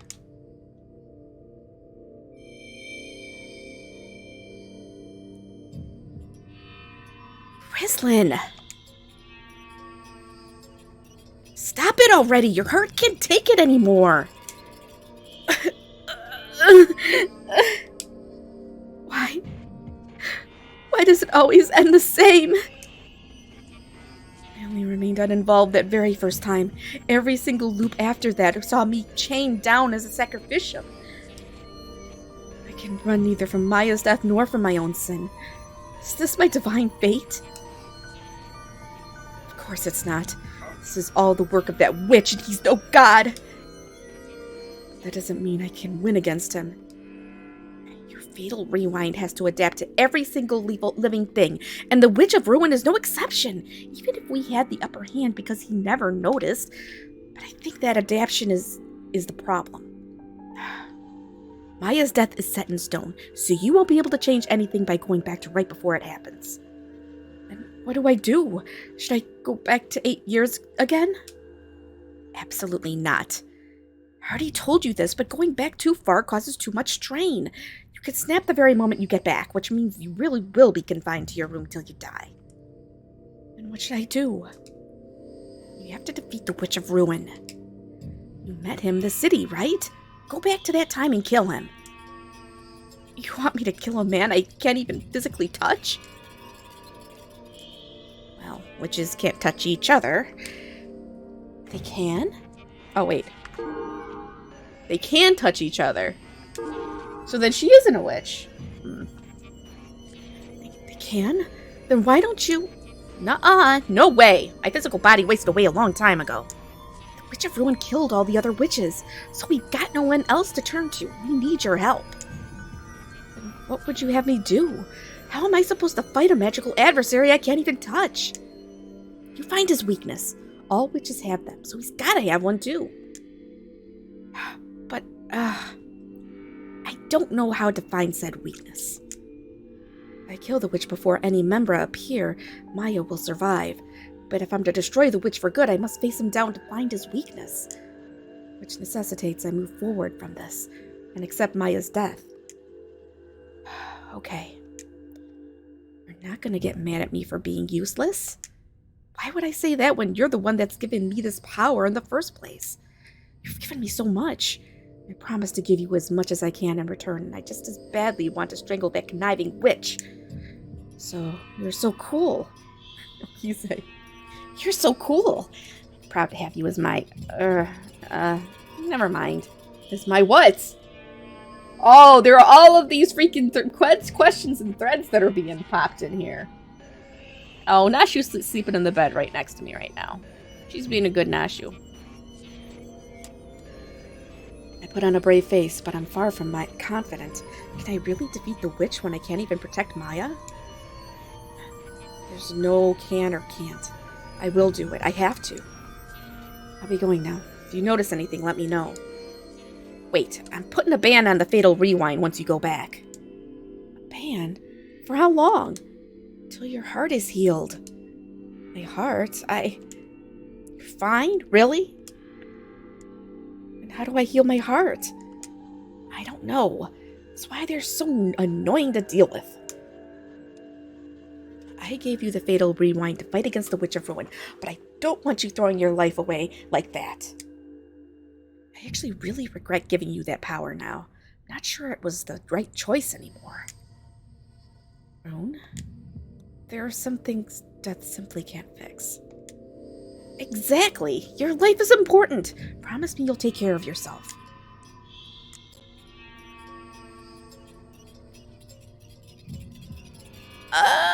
That's a good question, but I have no idea.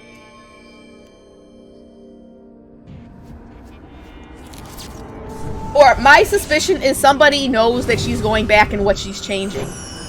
And so they're able to go back themselves and change things. That's what my suspicion is. Someone specifically knows her. I don't know if it's the Witch of Ruin or not, but... I rewind once more, but my worst case scenario comes true. Whether I plead for help or remove myself from Maya's side, this fate will likely remain unchanged. I vacantly survey the room. Her head is enshrined in the middle, covered in gorgeous lace. Her remaining limbs are either strung from the ceiling or placed on the shelves. They're arranged with such cleanliness that they may as well be decorations. I must be going crazy to see the dismembered body of a loved one as such. I can no longer run from this situation. I have only one option left open to me. Good morning. Is anyone home? The church has ordered that we check on our neighbors the morning after a dark sky. Is Maya with you? Call an inquisitor. What? Sorta. If you have to die to travel in time, then yeah, it's a time travel story. And that concludes our questioning. Do you have anything you wish to ask us? It appears this will be an open and shut case, Mr. Tyrrell. We have a locked room situation, and we know who was in the room with the victim. We even have a barricade. I imagine she'd intended to hole up here. There's no doubt she is our membrum. I say we arrest her. Linzel? Sacrificia are given a degree of freedom.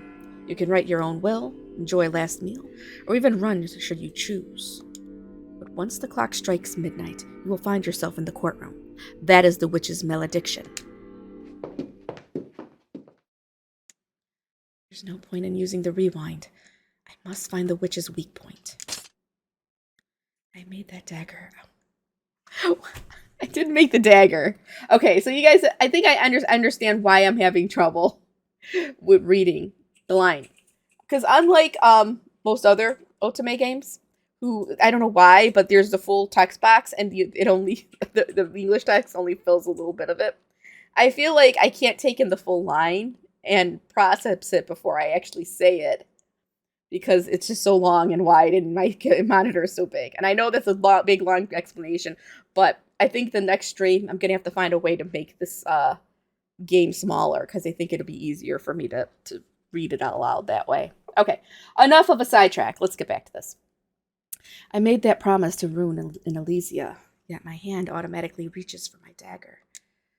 Scared of taking my own life, but I also know that a sharp blade through the neck brings a kinder death than scorching flames. The voices of the masses reverberate in my head. It's a confused cacophony of laughter.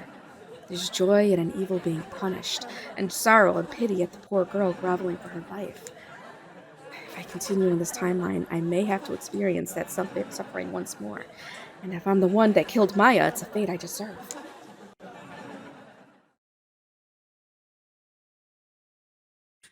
Oh, I didn't realize how much that experience affected me. I put my desire to save Maya at the forefront, and only now realize how deep my wounds go. Someone knocks at the door. My whole body twitches in response. This is the first timeline someone's visited after the Inquisitors left. I keep my dagger firmly in hand as I carefully answer the door. Yes? Grand Commander? Why are you here? I heard about what happened from a friend. Oh. I'm sorry it took so long to report what happened. You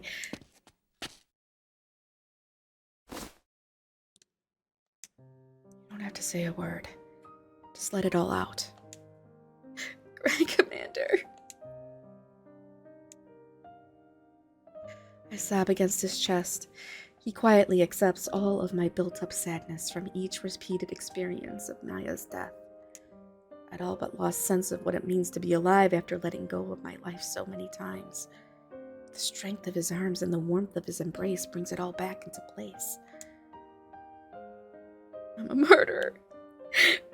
Remaining with me will only put you in danger. Do you mean to say you're the membrum that took Maya's life? My body still shakes with despair as I nod. Maya and I were together last night. I put up a barricade against the door to prevent intruders. This is a locked room situation. Who else could kill her but me under these circumstances? Do you remember killing her? Do you remember the feel of your knife through her body? How you felt when she finally died? Not at all. I don't remember a thing. I see. Which means you aren't the membrum. Huh?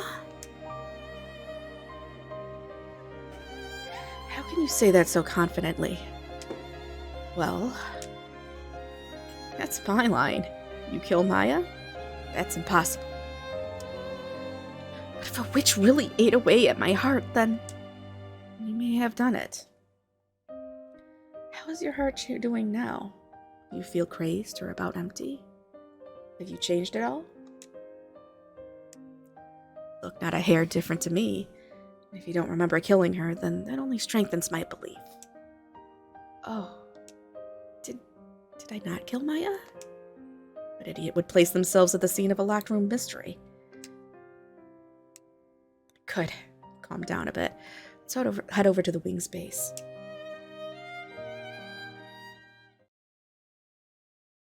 I roughly explained what happened to the Grand Commander.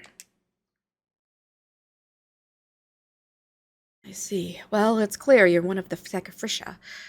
These next 12 hours is where the fight really begins. What fight? You're just gonna wait around for the trial while twiddling your thumbs? Well, yeah, I'm a Sacrifician. Didn't Tyr tell you Sacrificia are given their freedom? Oh.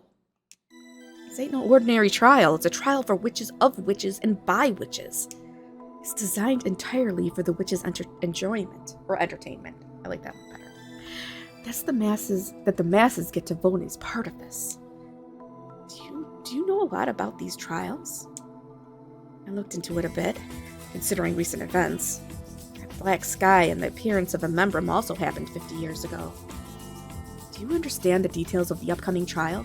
If you don't, I'd be happy to explain. Okay, I'm gonna say please tell me, because I'm sure you guys don't understand. So let's no. Okay, please tell me. Alright, listen closely. The biggest difference here is that this is a people's court. Though the kingdom usually grants only a chosen few the power to vote as a juror, 300 randomly chosen citizens will function as jurors in this witch trial. Why? Your guess is as good as mine. The witch probably just thinks this makes things more amusing. This trial is done entirely for the witch's amusement, to differentiate it from our usual trials. They give it the name Carnival 50 years ago. They gave it. How despicable. During the trial, the Sacrificia throw their suspicions around while trying to censure the others. The 300 jurors give their verdict after watching the arguments play out. Which means your greatest weapon in this trial will be information. Information that can reveal one of the Sacrificia for the membrum they are. Information. I see, that makes sense. I won't be able to censure other arguments if I don't have information of my own. But I don't even know who the other Sacrificia are. Tyr didn't say anything? And I nearly say no before clamping my mouth shut. No, he never told me the names of the other Sacrificia, but that was because when I asked, I was still an outsider. You may tell me if I ask. He did say I was free to do as I wished after all. Well, first things first, let's go ask the Inquisitors about who the Sacrificia are. You going to come with me, sir? Of course I am. I'm not about to let you face this on your own. Thank you.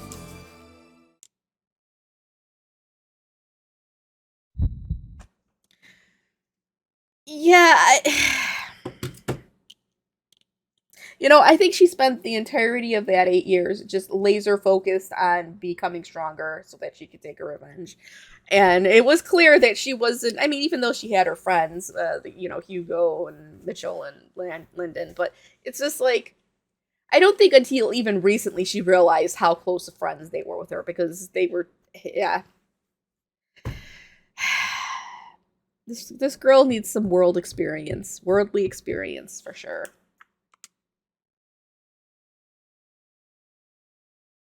What's wrong? Nothing. I don't have time to be worrying about all that. Ooh, I have acquired evidence. All it takes is a simple question, and the Inquisitors hand over a list of Sacrificia without opposition. Oh boy. 11 hours remain. Let's just start by seeing who we've got on this list.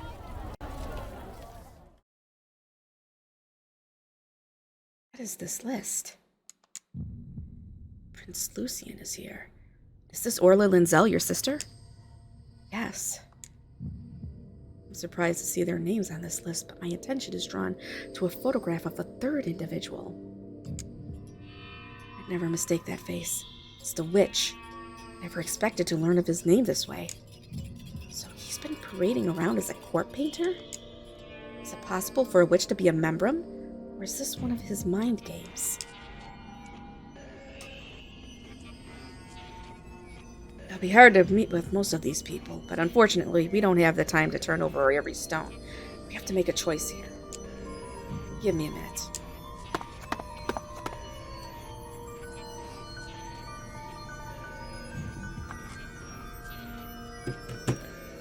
The Grand Commander isn't gone for long. He comes back with a newspaper of some kind. This is a tabloid flyer. They've already got an article about this incident. Oh, they've even listed out the sacrificia. One of the Inquisitors probably sold them the info. I'm sorry, I've been drinking a fake beer, so the burps have just been coming fast and furious here. I can't help it. There's no holding them back. Something like this, we didn't even need. I'm burping on stream for the entire world to hear. That's what I'm saying. But something like this, we didn't even need to go talk to them in the first place. I only just saw this, unfortunately. But it's not like these things are the most credible sources, so it's hard to claim the newspaper is reliable on its own. Yeah, none of these headlines even feel real. Since we don't have anything else to go on, we may as well start with the tabloid's info.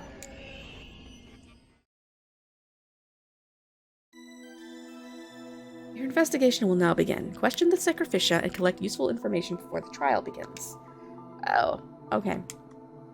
So I've done this, so we'll just go through. We'll read through the stuff and...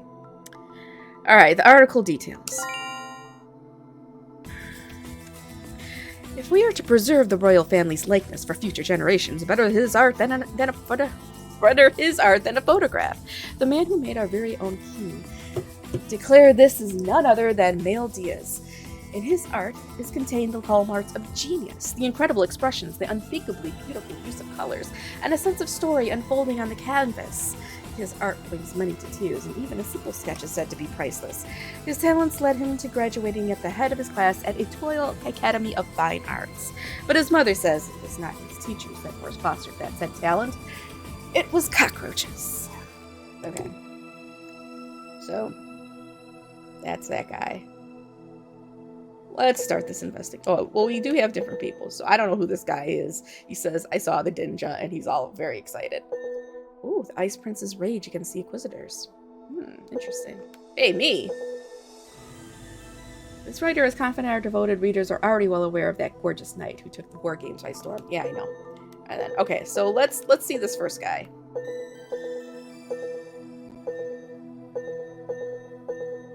Oh, this is just reading through, so... No. Where did he go?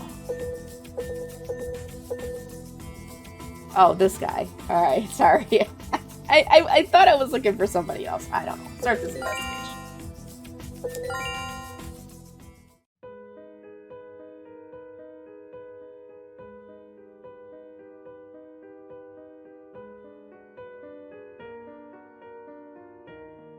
You're here for Master Diaz? Yes, he should be in this room. If you come to discuss the carnival tonight. Yeah, can you bring him to us? Or bring us to him? Oh, of course, sir.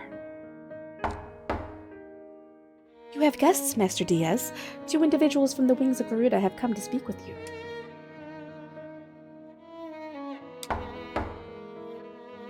Master Diaz! He's not answering. You know for sure he's in there. Yes, but Master Diaz is a sensitive individual. He was beside himself upon finding out he was a sacrificium. Sensitive. So that's how he plays himself off to people? Master Diaz became a court painter at the young age of 28, but he suffers from a grave illness. An illness? He has debilitating migraines. Sorry, I don't mean to look down upon migraine sufferers. I see.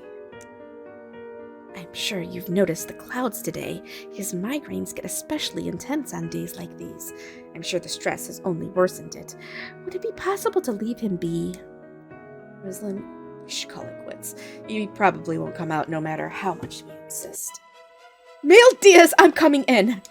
Oh shit. Now wait here! How can you just be so cruel?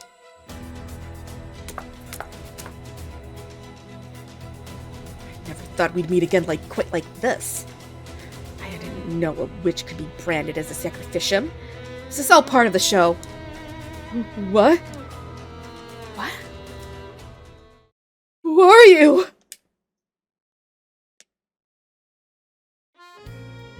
you care to kill me? Did Edmund send you? I knew that realist wanted the position for himself. Calm down, Master Diaz. You enjoyed a spot of tea with Mr. Unman the other day. Master Unman. These individuals are from the wings of Garuda. They're here to discuss tonight's trial. Trial? No! My head hurts! Why has this happened to me? Oh, maybe this is punishment for the fly I squished yesterday. God, a fly is this angry at me! Mr. Diaz, please pull yourself together! What is going on? He's nothing like the man I met before. They're far too similar for me to have simply mistaken him for someone else. Even their clothes are the same. This is so odd. Do you know me? You? His reaction confirms that I'm not mistaken, and I reach for the blade at my hip. You're Lady Rislin, the Honorable Rose Knight! Wow, I'm a huge fan of yours. I've collected all your prints.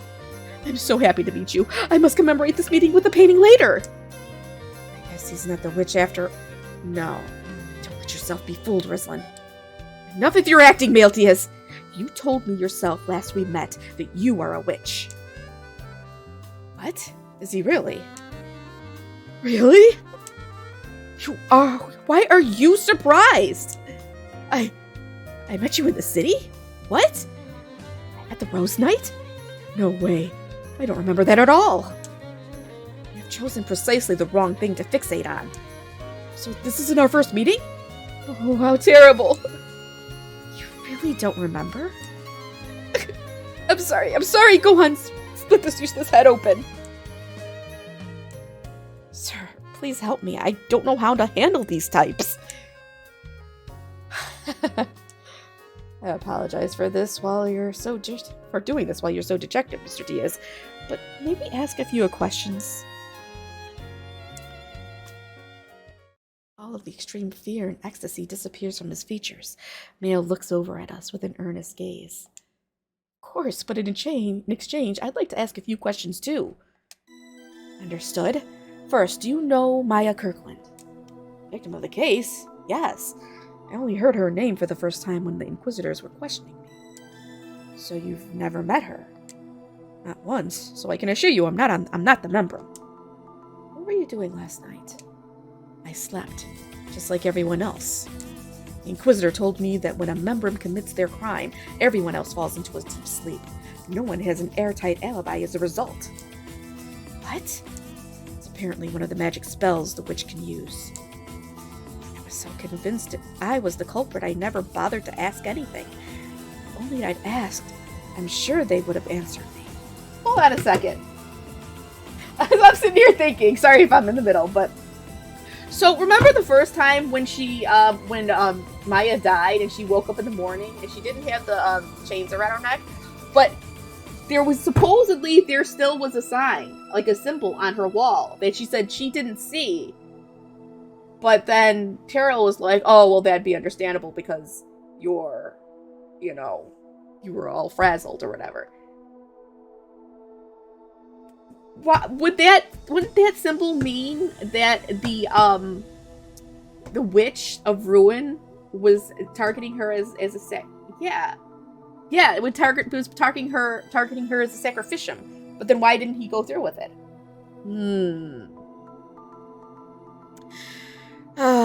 Okay, so I was so convinced I was the culprit I never bothered to ask anything. If only I'd asked, I'm sure they would have answered. Do you have any information regarding the Membrum? Let's see here. You may know this already, considering how common a story it is, but the Membrum has their morals and ethics robbed by the witch. What state of mind would that result in, I wonder? Would you be unable to differentiate between good and evil? Would you not even view your own deed as the sin that it is? How curious. Are you finished? You're really not a witch? I'm not? I don't remember our meeting, but I'm sorry for saying something so strange. Maybe I was drunk. I certainly didn't look drunk. I even saw him use his magic. Do you have any siblings that bear a striking resemblance to you? Can't say no for sure, but my father had a way with women, see? Okay then, I'm done with my questions. Now I'll answer yours. Thank you. Let's get right down to it. Is it true you take a rose bath every single day? I don't spend my money so frivolously. Oh, really? Then what of the stories that say you leave a rose upon defeating a foe? I don't understand why I do that. Who are these mysterious foes? And why would I leave a rose upon defeat? Oh, I knew the rumors were to be trusted. Just what kind of rumors are being circulated about me? I don't have time for this nonsense. Do you have any real questions for us? Well, this is very serious stuff. I used to be a big fan of Ninja, but you stole my heart the moment you readied your bow at the war games. I've heard you were single-minded in your training, too. So much so, you'd even forget to sleep or eat. What incredible vitalities you show. I compare you to a cockroach. Goodbye. Oh, wait, not yet! Have you met with Prince Lucian? Why would you ask that? Because the prince wishes to see you. Your childhood friends, yes? It's technically correct, but the witch told me the exact same thing. But even his statements are similar to the witch's makes him that much more suspicious. If you haven't met with him yet, please do so. I'm sure he'll be happy to see you. And before you leave, could you say your catchphrase? Catchphrase? All the sweet scent of roses to lead to your oblivion. Or allow. I've never said anything so ridiculous. Okay, I am liking the them retooling the fangirl, like fan club trope to be for Rizlin or for the MC. You don't see that much in these games. It's always the guy who has a fan club. I am exhausted. I can't trust anything the man says, but I'll just have to ignore that for now.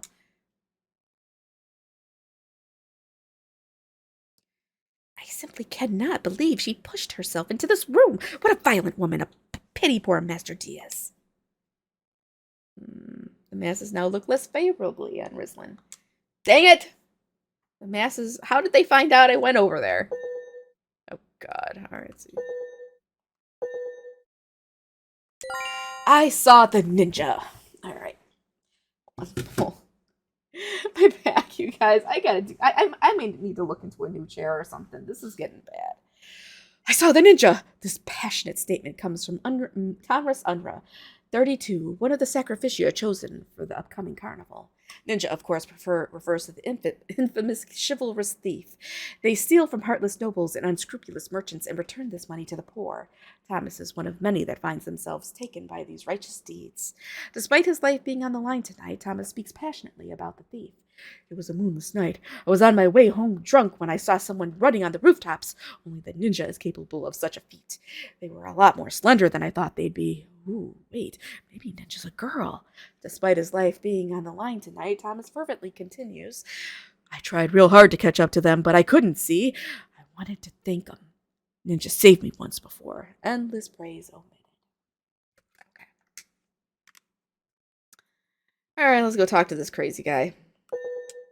No, not that guy, this one.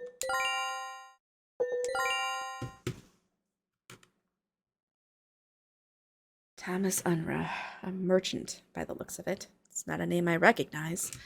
The report indicates he had no contact with Maya, but she was a regular of the markets. I need to be ascertained if he's telling the truth about this. No. Well, okay. You have to talk to certain individuals in order to have what you need to defend yourself. And I know that order. When I first tried doing this, I screwed it up and I didn't talk to everybody because for reasons. I feel like this whole thing is kind of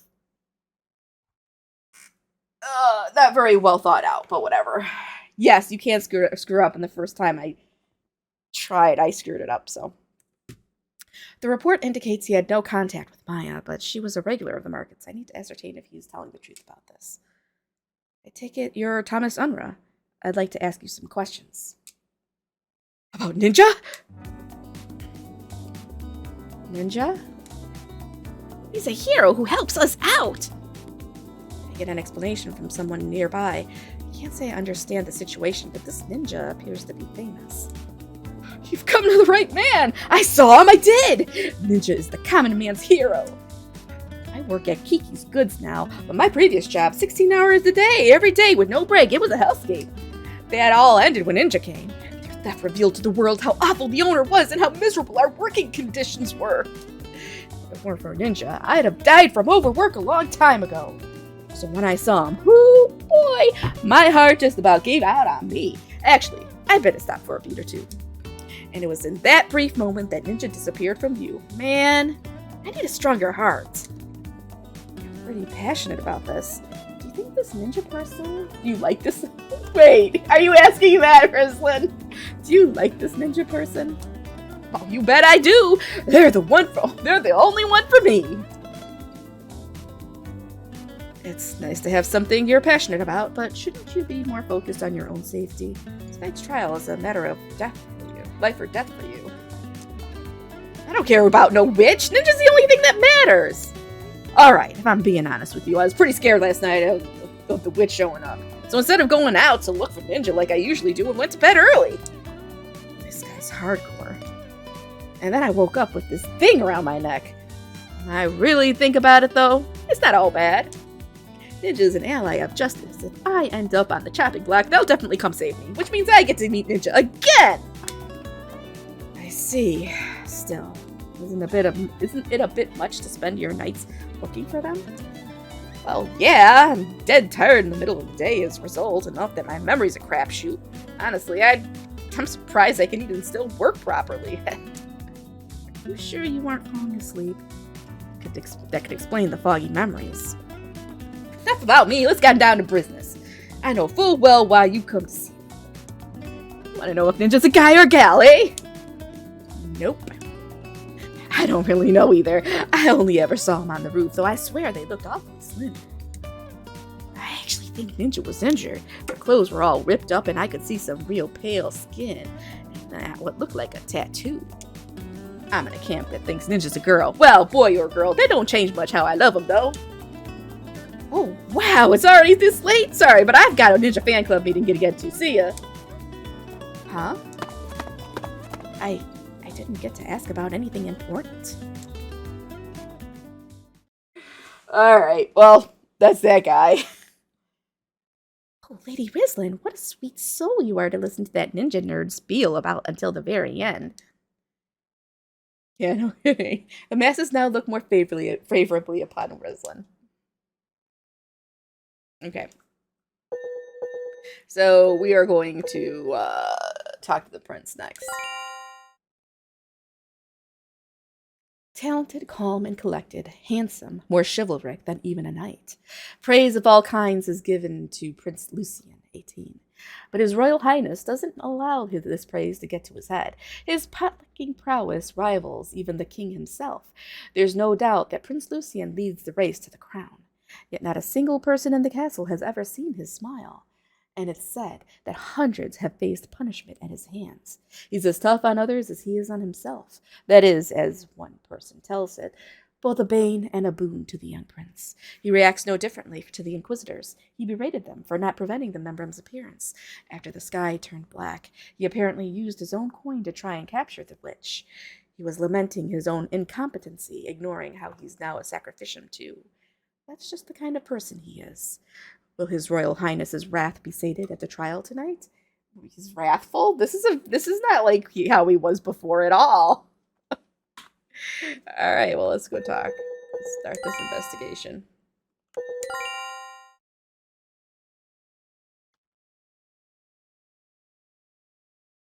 Meeting the prince is probably the most difficult item on our list. Normally, we'd need to ask for an audience well in advance.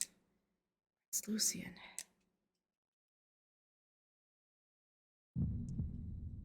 As it turns out, Mr. Lucian is looking for you.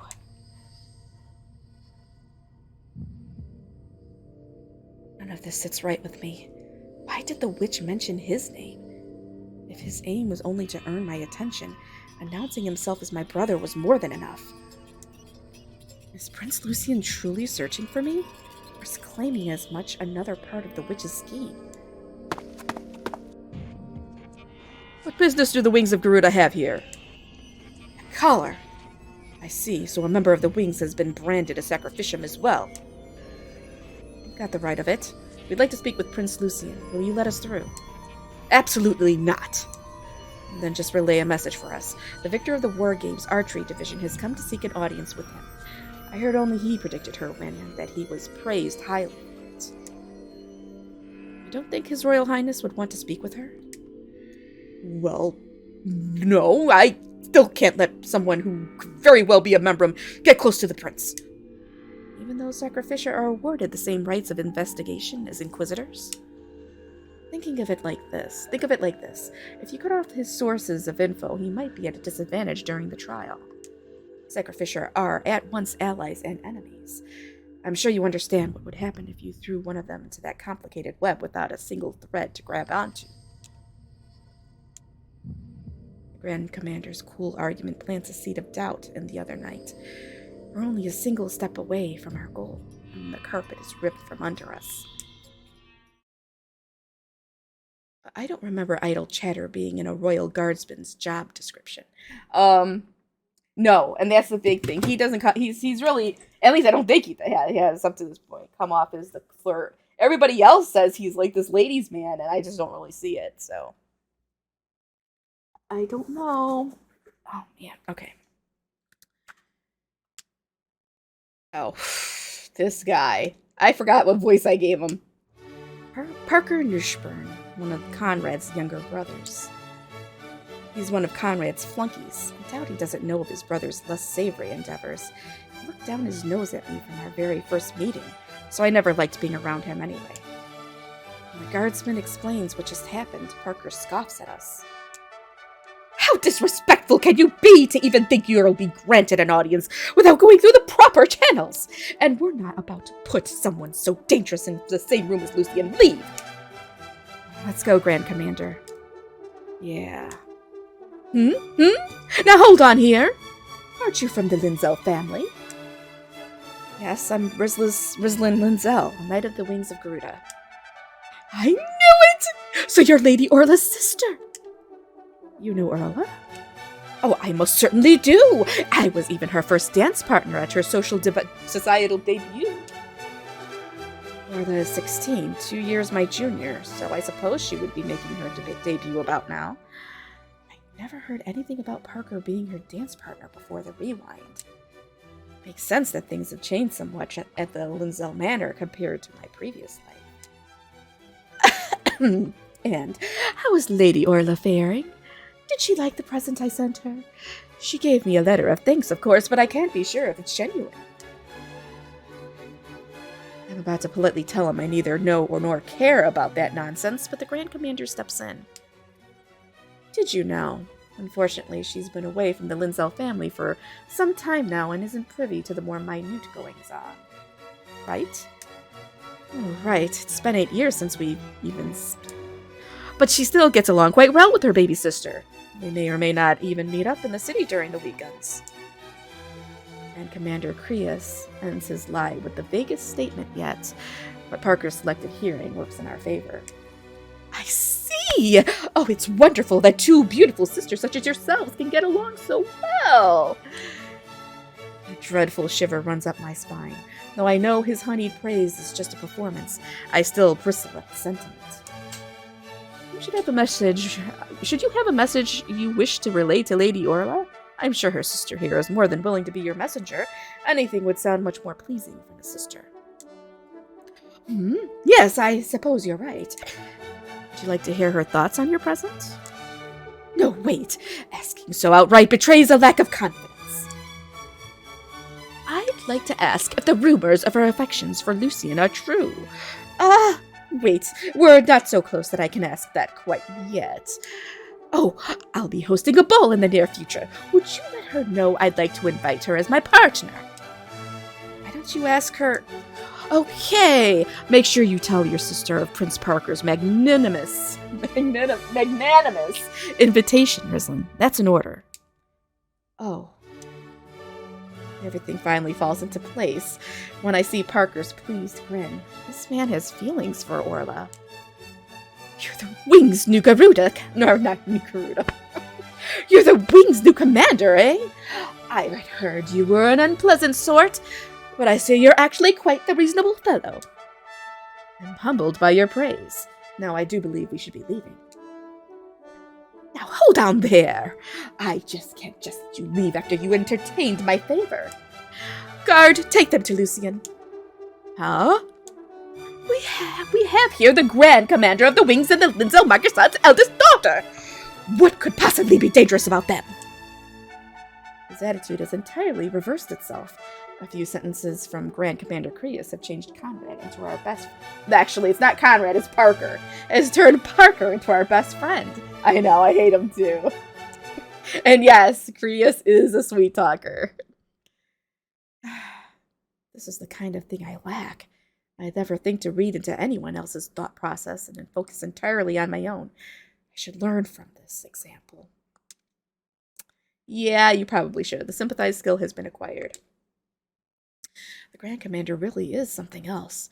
I'm glad I have him on my side.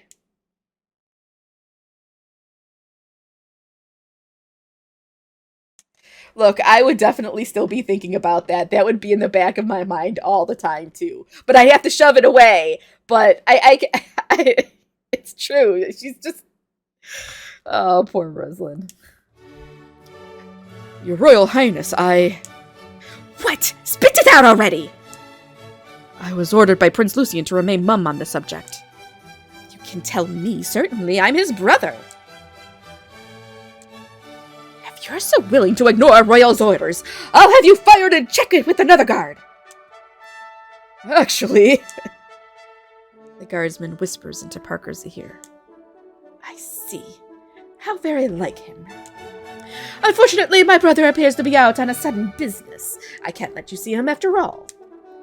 Could you inform us of where he went? It involves our nation as a whole, so I can't. Forgive me, but I am unable, not able. Forgive me, but I am unable to help you. Lucian and I are on quite good terms with each other. I know everything about him. Yeah, right, says the man that regarded him no better than the dirt on his shoes. Wait, maybe he's right.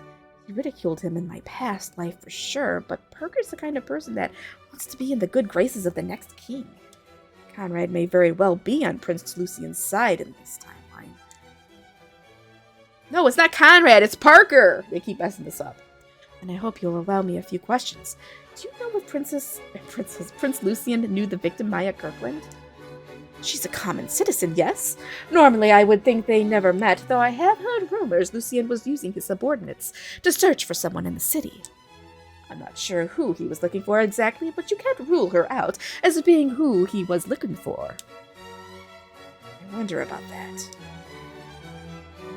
Male Diaz, the Witch of Ruin, said why do I want to say princess? Said Prince Lucian was looking for me. Despite it coming from a witch, I couldn't deny his claim outright, so I just sat on that statement for some time. But if Parker is saying the same thing, then I know at least his attempts to find someone are true. Thank you for answering. If possible, I'd also like to know where Prince Lucian was last night. I can say with total certainty, he kept to his room. Those were Father's orders, you see. There's one more thing I'd like to confirm. Has Prince Lucian always been so talented? Well, he was always a clever kid. No, he wasn't. As a kid, he was a timid coward. The barest of teasing would send him to tears. Conrad and I once conspired to see him locked in a dark stack room. He cried so hard he began convulsing. Sure, we locked him away, but it was only for 2 nights. Nothing to panic over. But for a while after that, he needed a maid with him to fall asleep. Okay, I feel bad for her. Really? What did that pathetic little brother of mine change? He ignored everything Conrad and I did and devoted himself to his studies. At some point, he'd garnered everyone's praise. Was there no defining moment to speak of? Oh, that's wrong voice. Crius doesn't talk that way. Was there no defining moment to speak of? Not that I know of. Maybe he just hit his head. Either way, he was much cuter as a kid. I was hit with whiplash when I first heard of Prince Lucian's sudden change. People can't change that easily, so what happened with him? I felt like some unknown power was at work. He suffered so terribly under his brothers. I've been so weird about why he changed. But as one of his subjects, I should be happier knowing he's gotten stronger. Well, I think he went from just being happy to, remembering. I don't know. I thought the Wings of Garuda was nothing more than a waste of funding, but I need to examine my biases, especially when they have such a beautiful woman in their ranks. Oh, shit. Now I got his eye. No. I don't want it. The elite now look more favorably on Rislin. All right. I'm going to try and... I gotta do something here. I can't. I'm having trouble with these stupid backrests. I don't know. Sorry, guys. If I'm gonna sit here for another probably 45 minutes at least reading, I've got to get my back in a position that is not killing me. Figure out how to do that here. This way? Oh my god, you gotta get this backrest on. Alright, this way, yeah.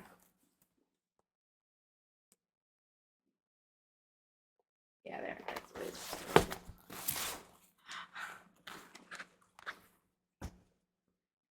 Ah, shit. Alright. Better. Maybe a little bit. Oh, you guys.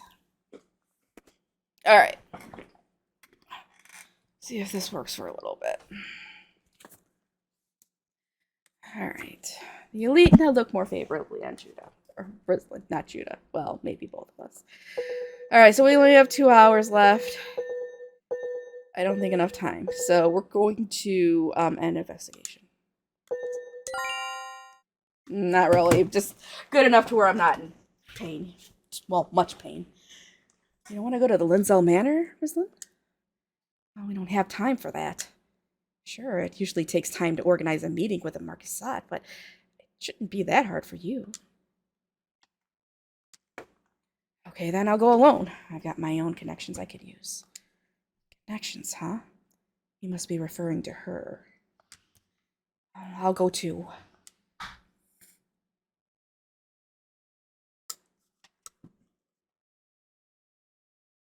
I'm going back home. My heart sinks when I take that first step. 8 years ago, I got on hands and knees as I begged to go to the church.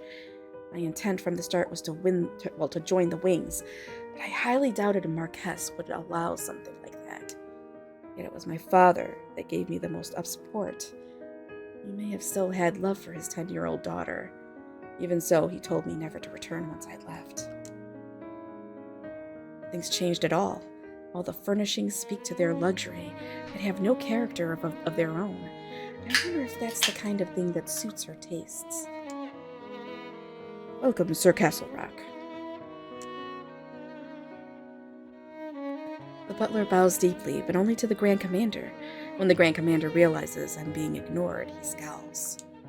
I remain silent on the matter, leaving him no choice but to continue the conversation. Sorry for coming unannounced. As I mentioned in our correspondence, I'd like to speak with Lady Orla about the trial tonight. If possible, I'd like to give my regards to Lord Linzell first. I see. Unfortunately, Master Brett is currently indisposed. The physician has declared it to be an issue with his organs, so Master Brett is bedridden. Aha. That explains why I never heard any complaints about my becoming a knight. I wasn't in the condition to do so. Still, this is odd. I was perfectly healthy in my previous life. Does my leaving home have anything to do with this? Lady Evelina is currently absent as well. I shall bring you to Lady Orla. Do follow me.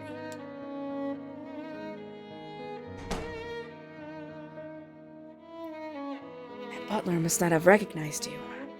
I didn't realize you hadn't been home in so long. You don't have to look so upset. I'm not blaming you or anything.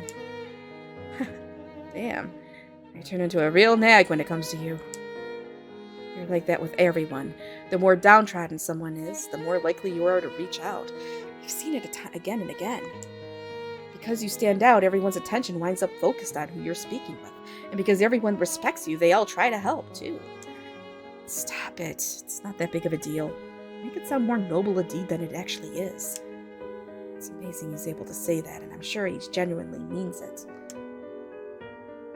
I'm sure he'd hate me if I went much further, so I keep my whisperings locked in my heart. Oh shit, hold on. I forgot my pills. And I'm feeling it, so I need them right now.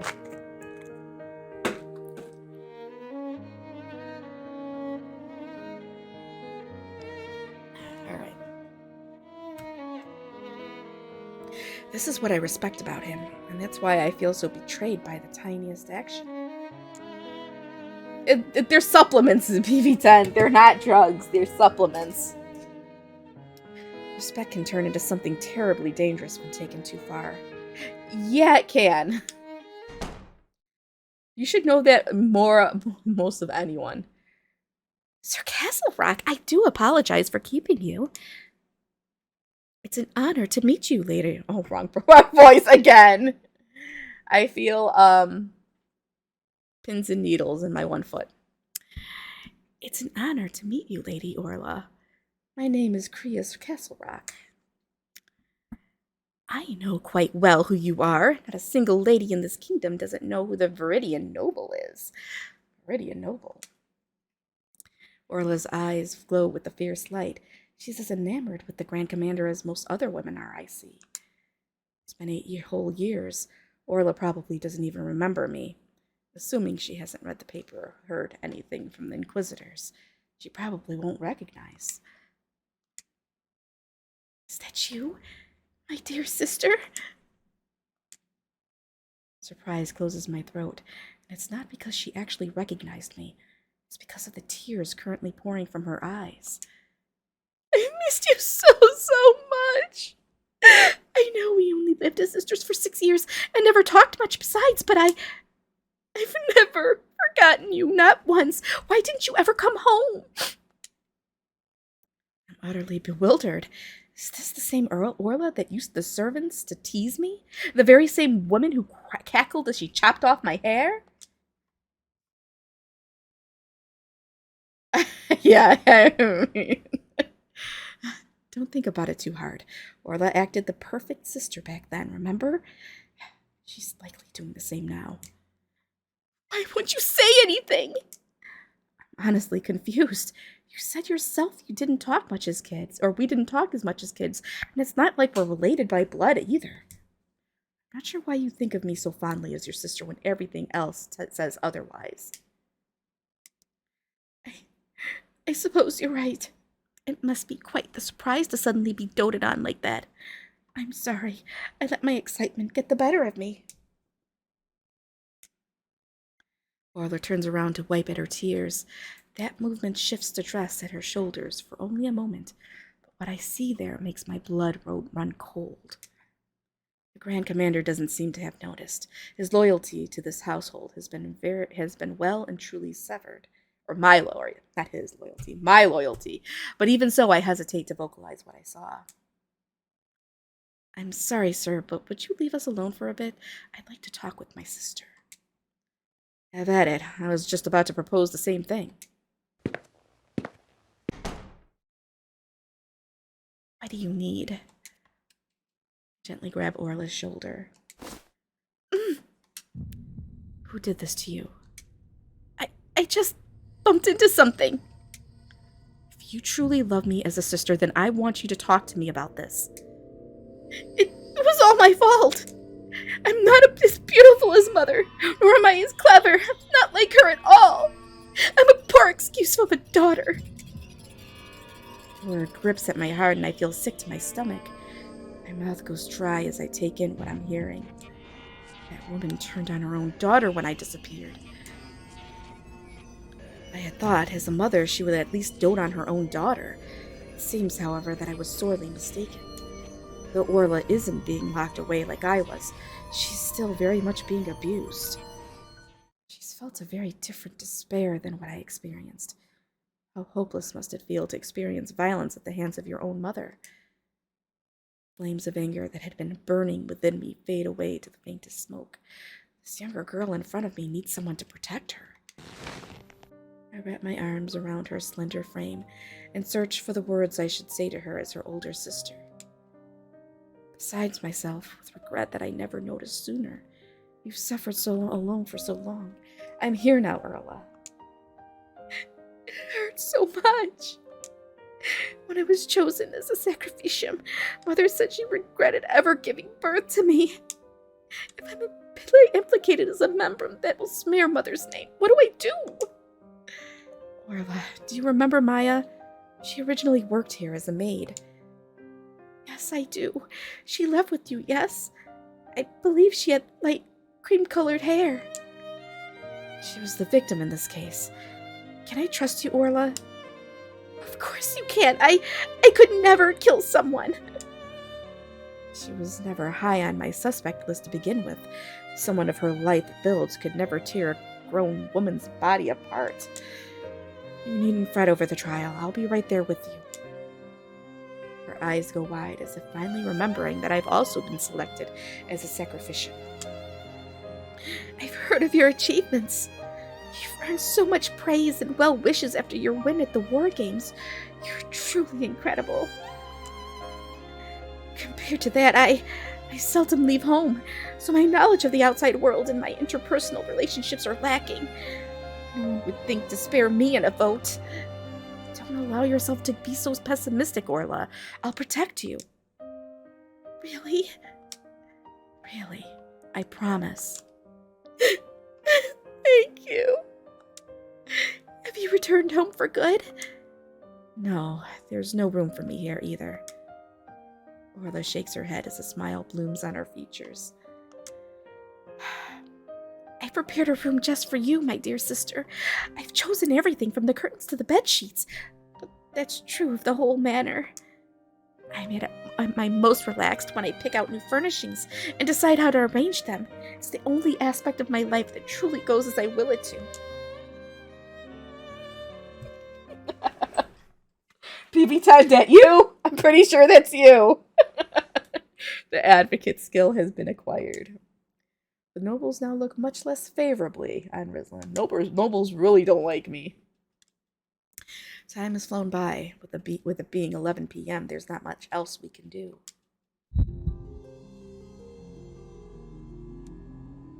On this night of chaos, a fiendish moon hangs from the sky.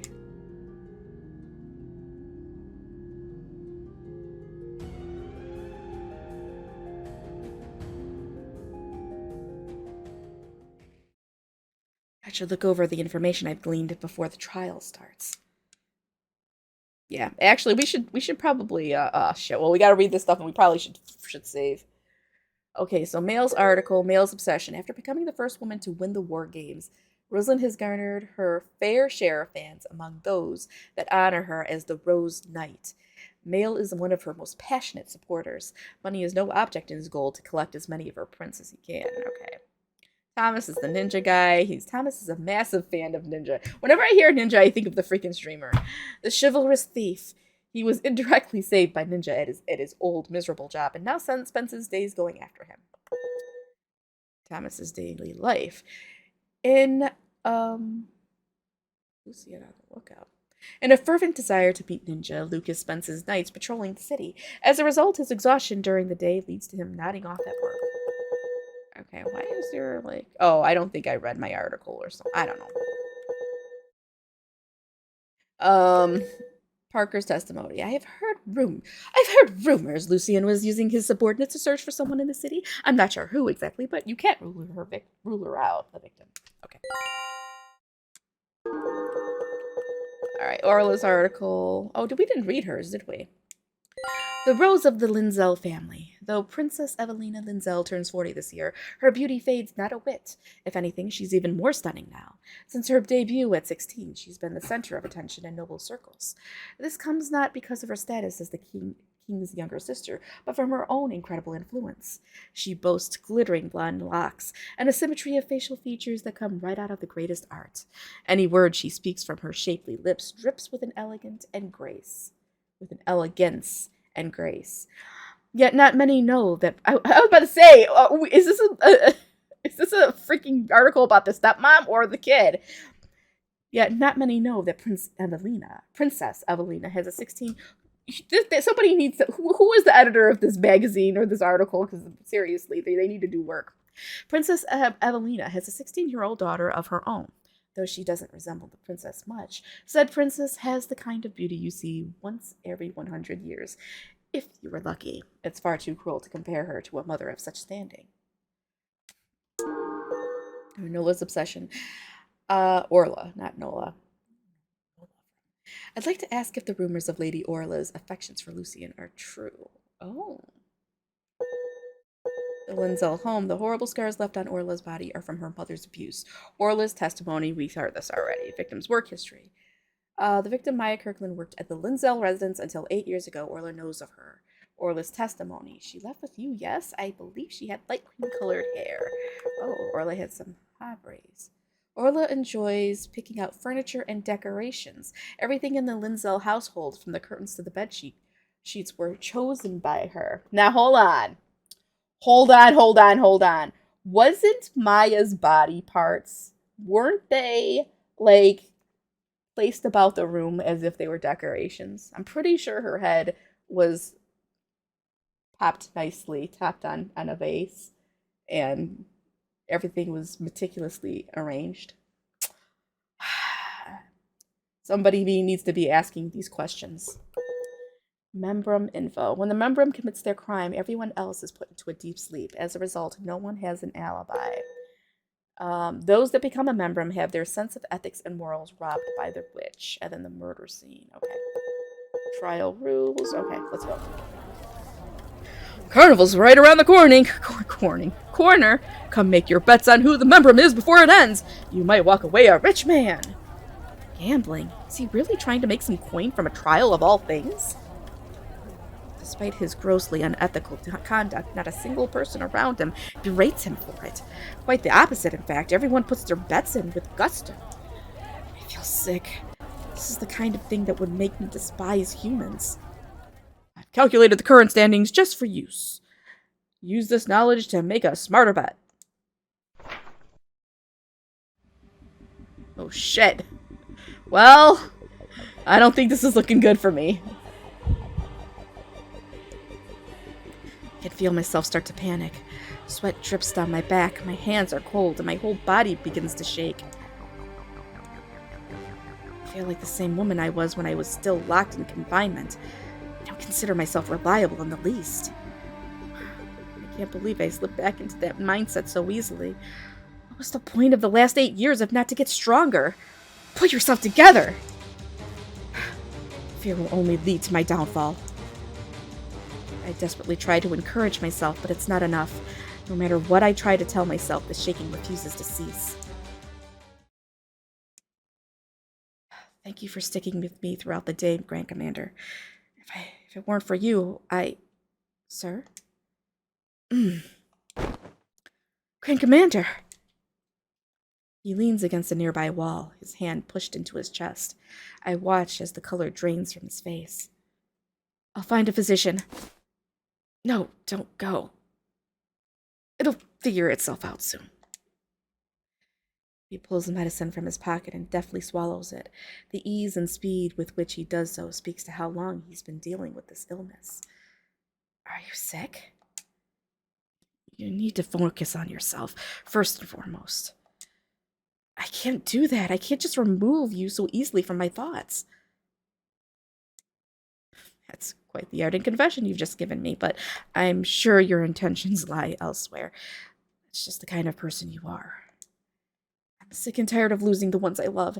If I lose you on top of that, I won't be able to handle it.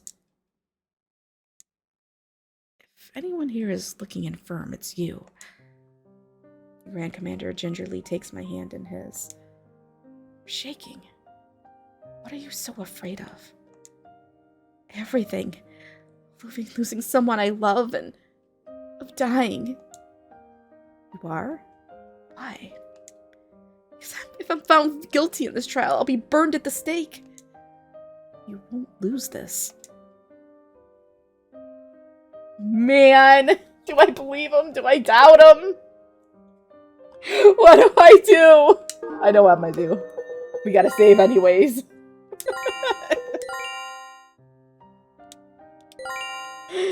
Okay. Alright, so do I believe him? Did I save? I think I saved, right? His words ring hollow to me, but I can never tell him that. Yeah, you're right. Thank you. Okay, that was the wrong one. That's it. We're loading. I don't care. That was wrong. Just don't scream cheatings. We're gonna doubt him. How can you be so sure? You can't even predict what could happen in 5 minutes. I'm sorry. I just slipped out. I don't mean to brush aside your support. You don't need to apologize for saying how you feel. I prefer seeing who you really are underneath the knight's facade. And Commander. Those aren't the words he should be giving me as his superior. Even so, they help to ignite a gentle warmth in my chest.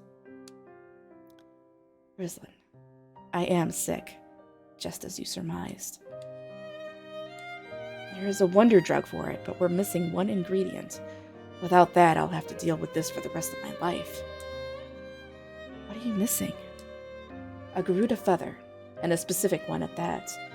Can't be any color but red. A red Garuda feather. We have 18 Garudas in the Wings aviaries, but none are red. I'm sure you remember that we don't have any right now. But Huma's kid could very well be red. Oh. You've given me hope. It's a small, fleeting hope. Red Garudas are the rarest of them all, and there hasn't been one in the Wings' care for decades. There's a much higher chance of Huma's child inheriting her sky blue coloration. Not so naive that I'd immediately vocalize those thoughts, but I also can't come up with anything encouraging to say. So all I can do is bite my lip in frustration. Garuda's longevity means they don't often give birth. I'd all but given up hope. Did you join the Wings to cure your illness? Yeah. I basically did it to live. There was still something I had to accomplish. Oh boy, I hope we find out what that something is. I found myself another reason as I started taking care of the Garudas. I wanted to do whatever I could to protect these holy birds. Even ignoring the possibility of this new Garuda being red, I'm just happy knowing I would get to witness the birth of a new Garuda. You saved Huma and her child. Believe in yourself. All people are, in the true meaning of the word, alone. Yes, sir. I'm heading back to my office. I'll just be making it harder for you to concentrate if I show up at the trial in this state. So he has something he needs to do. Oh boy. I look down at my hand. The chill is gone, and the shaking has stopped. Grand Commander. I'll come out of this alive. He smiles at me before disappearing into the crowd with a lazy wave of the hand.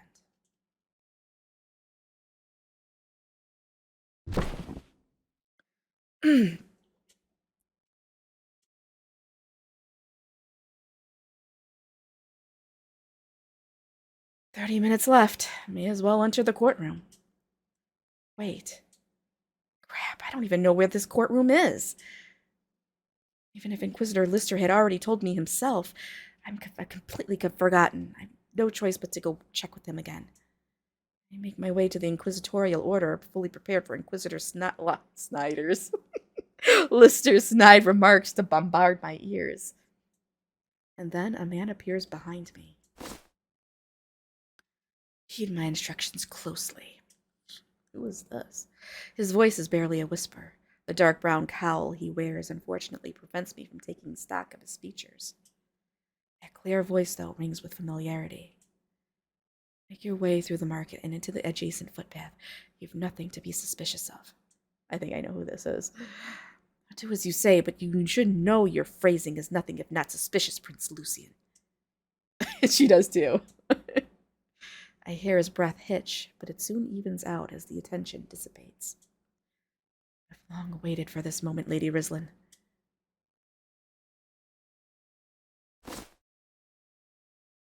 After confirming we're alone, he removes his hood. I finally see Prince Lucian for myself. I understand that he's changed more than even the rumors imply. Dang it, Chewy.com! It's like every time I'm streaming, they're sending me emails. Even his stature has changed. He was prone to slouching in my previous life, but now he stands tall with a confident gaze. He's very much the picture of a perfect prince. I've heard you were looking for me. Does that claim have merit? Yes, I've been searching for you since I heard you joined the church. I panicked when I didn't see your name among their numbers. I never imagined you'd join the Wings. I lied to my family. If I honestly told them I wanted to be a knight, I doubt they'd have let me leave the manor. Why were you searching for me? Why wouldn't I?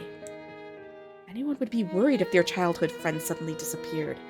I wrote you a number of times but never received a response. You sent me letters? I'm sorry. I left home before I ever had a chance to see them. They may still be at the manor. It's fine. It'd be embarrassing were you to read them now. Strike it from your memory. As much as I would like to reminisce on our childhoods, we don't have the time. Fortunately, you're correct. The trial should be starting any minute now. You are in a terribly precarious situation, Lady Rislin. Prince Lucian looks to me with a grave expression. The details of your relationship with the victim and the circumstances under which the murder occurred have been spread to the public by someone with unsavory motives. I see. So they all know now. I remember the last thing Rune told me. His warning not to use the fatal rewind in my current state weighs on my mind. I can't die. Oops, no bourbon. Sorry. I can't die. Everything ends if I lose my life tonight. I'll do what I can to deflect suspicion from you.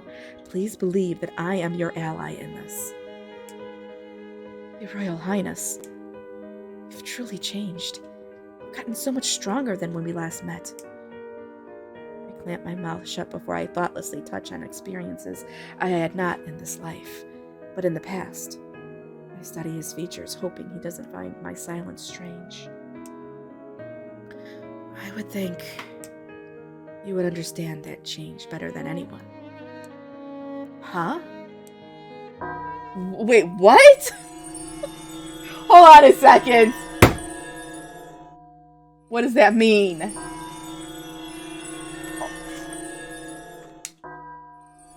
The area around us warps. Colors and shapes mixed together as all is engulfed by chaos.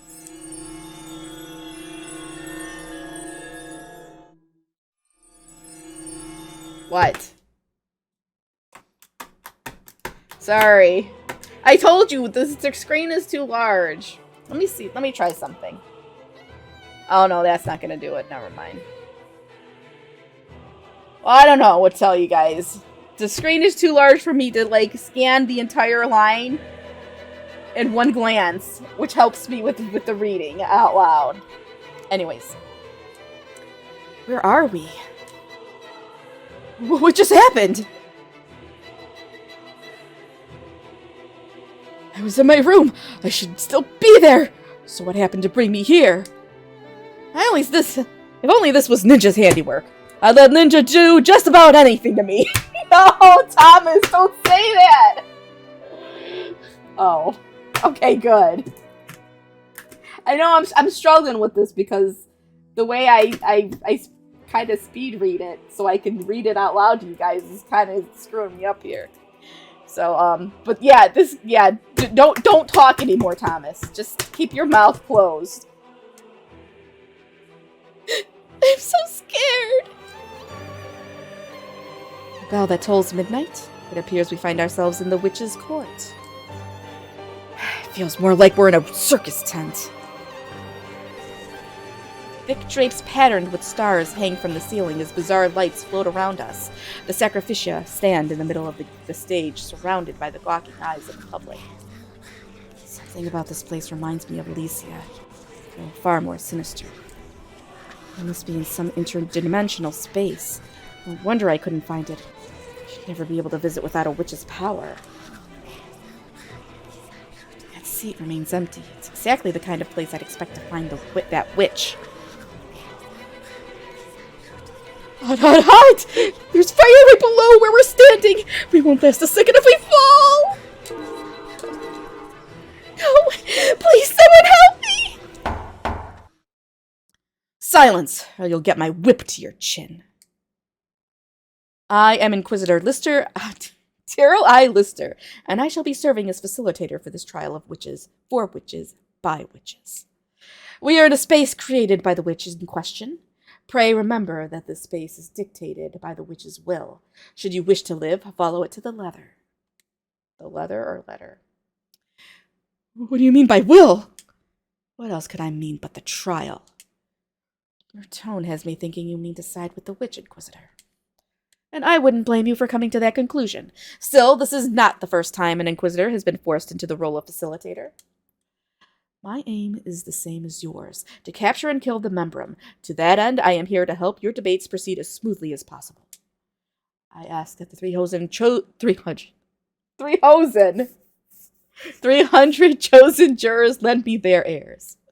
Take heed of the sacrificious debate, and cast your votes for the most suspicious of their number. It is your eyes that will discern for us the truth. Now, let the debates begin. I feel like this is some type of game show or something. That's probably what the witch wants. He's loving this. He's thinking it's great. Hold on. You don't even know what a hosen is. No! Alright, whatever. Wait! I've never debated in my life! What do I even talk about? I would have you decide the topics, but you all look like a bunch of do-gooders. This is a trial. You don't need kindness here. Damn, Terrell! When do we get to kiss? Okay. He makes a compelling point. We don't have time to dally. Let's start with introductions. We received information on the sacrificia from the Inquisitors, but the 300 jurors present may not know much at all. Are you sure about... Come on! Cassie's thinking the same thing. I know it. Okay, I'm not gonna out you like that. BB10's thinking the same thing. Hold on, I gotta fix this damn thing. I'm teasing. Oh shit. Why is it always kiss? Because it's fun and you freak out about it. Look, I don't think we're getting a kiss in this until the very, very end. If that even happens. Maybe it's just a confession and they hug. I don't know. Are you sure about that? The tabloid flyer featuring all of us was the topic of the town. Well, either way, I do think introductions are a good idea. I'm Thomas Unruh. I work at... Cut the crap. We aren't here to play. All 5 of you should tell us who you think is most suspicious and why. What? Well, that's so sudden! Answer me, Orla Linzel. Me? But I don't know! If you don't answer, that will only reflect poorly on you. I'll answer. I'm Orla Linzel. Marquess Brett Linzel is my father, and Princess Evelina my mother. I suspect... that painter. He's been acting odd ever since we got here. What? Me? But I... Why? I'm sorry. It was a complete shot in the dark. Please don't take it too seriously. My name is Mael Diaz.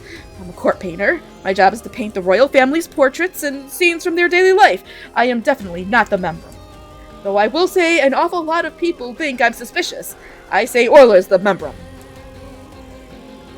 Why? Oh shit, did I save?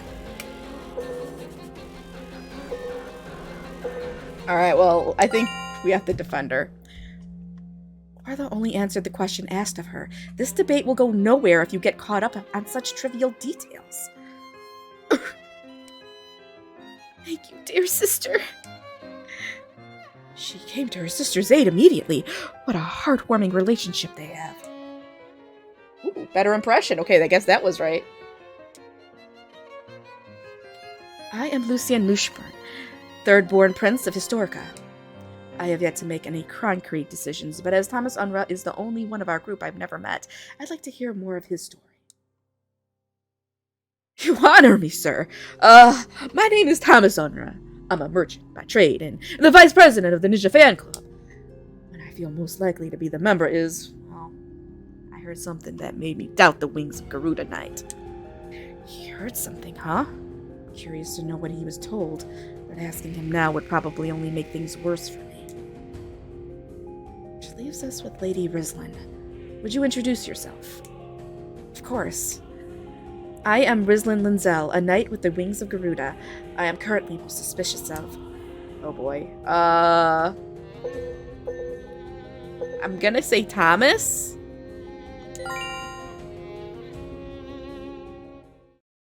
Now that we've all laid our opinions bare, let us talk about each of us in turn. I might have to do this over. There's a very specific way you do this, and I don't think I did it. I'll be the first subject. Say what you will about me. Forget about your respective standings, and let's debate.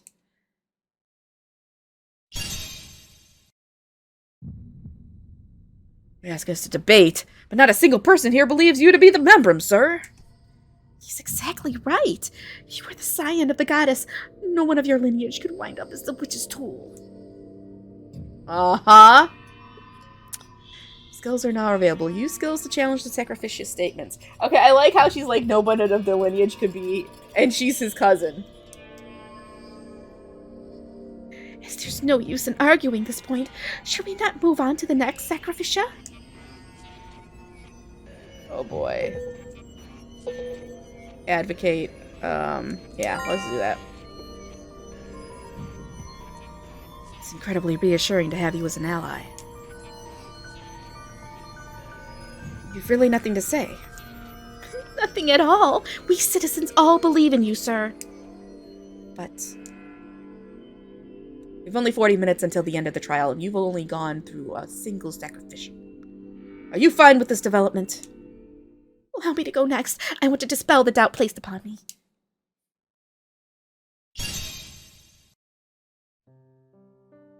I could never kill another human being. I've never even considered harming someone. And besides, these arms of mine aren't capable of much. I would fold in the face of any resistance.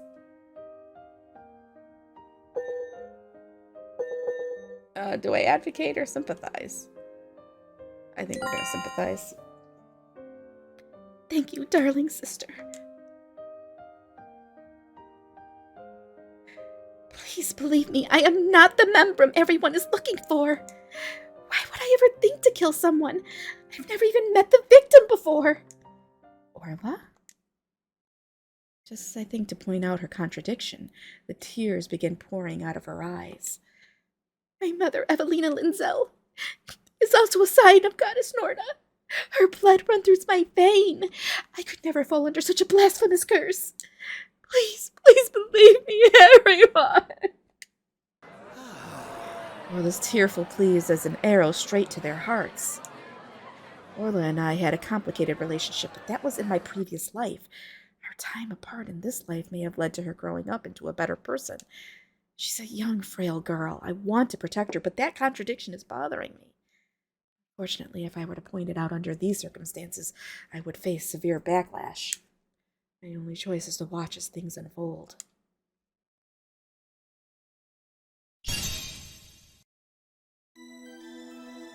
So, I've never met the victim in my life. I honestly think it's pretty strange that I'm here at all. Are you so sure about that? You're a merchant, right? Certainly she's come to purchase from you before.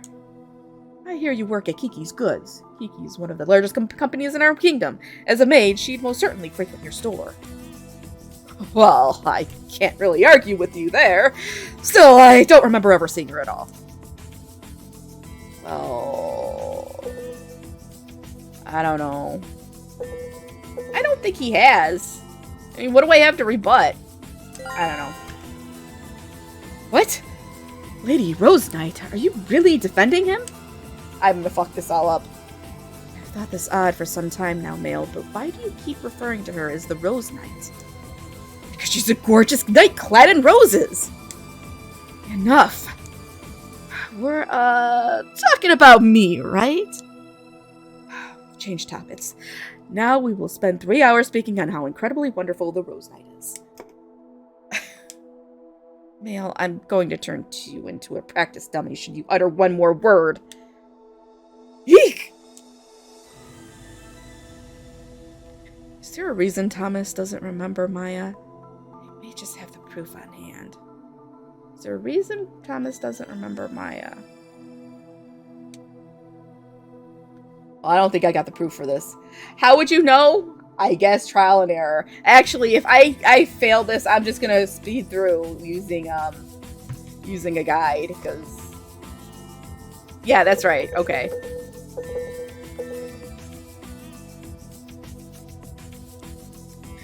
Okay, you're right. So he doesn't remember what happened during the day. Thomas enjoys late night walks and has a tendency to fall asleep in the middle of the day, right, Thomas? Fortunately, I'm ashamed. To be sure. It would explain why you wouldn't remember if she'd come to your store or not. So, why do you walk so late at night? I know. He loves ninja. Alright, let's see. No, it's Mail. Thomas is our opposition. Thomas is a massive fan of ninja, the chivalrous. He was... Okay. Yeah, that's why. His obsessive. Alright. I've heard of this chivalrous thief. I see. So you wander around at night to catch ninja while he's at work. You're a ninja fan? Me too!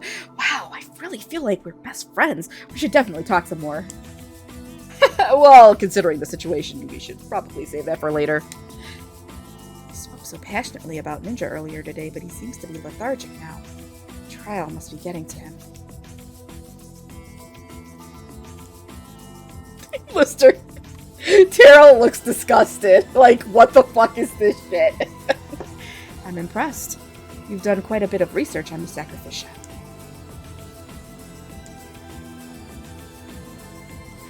Anyway, in conclusion, I'm definitely not the member. And let's move on. I want to hear what the painter has to say. I thought him suspicious before, but the more I hear him talk, the more untrustworthy he seems. Oh. How interesting. I always regarded him as someone who felt less reliable the more I heard him speak. Subjectivity is a powerful thing. Shall I make your next portrait a stick figure? Prince Lucian and Male Diaz appear to get along rather well. Oh boy. I doubt I need to make my case now. I've been given a seal of approval from Lady Orla, beloved by the crown as she is. Or crowd as she is. But I suppose I must. Prince Lucian would get angry otherwise. If I must do this, I'll do it right. I'll build the kind of perfect case that will make even the Rose Knight swoon. Like the merchant here, I've never met the victim. To put it another way, I don't have a motive. And with no motive, I can't possibly be the criminal. No arguments there, I'm sure. Oh boy. Am I gonna advocate? Do we know? I guess we'll try it. Oh, lovely Rose Knight, marry me. Excuse me? No, crap. That was a figure of speech, you see. That you've no motive doesn't help your case. We already know that the witch robs their chosen membrum of their morals. We cannot rule out the possibility of an indiscriminate killing. Sterling observation, Prince Lucian. It's no surprise that you picked up on the flaw in this argument. Can't tell if your child is too overreactionary to have gotten that breakthrough via your own jealousy. But because of that, the Rose Knight looks suspicious for having backed me up. Uh-oh. I look suspicious? Finally, it's your turn, Lady Rislin.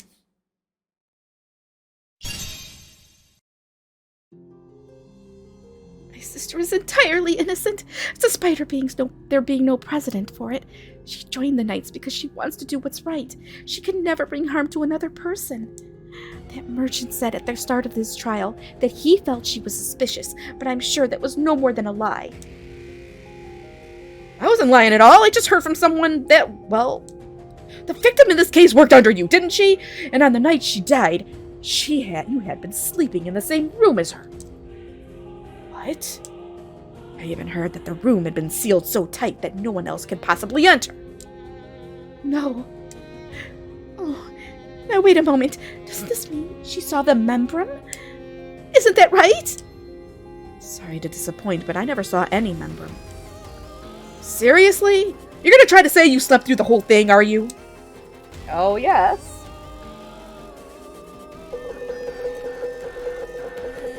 Let's see. Membrum info 2. Oh. Everybody's put to a deep sleep, so it's definitely that one.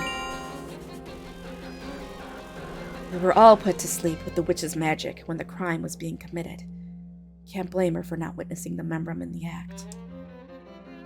Exactly! We mentioned this earlier, too.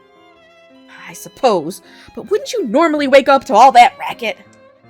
That's a good point. I know I wake up. I'm a light sleeper. It's simply how powerful this magic is. This is the Witch of Ruin we're talking about, after all. He would be a strong one. Can we really prove that, though? None of us here know anything about magic. That we don't know. Master Diaz, just whose side are you on? Do I have any evidence concerning magic?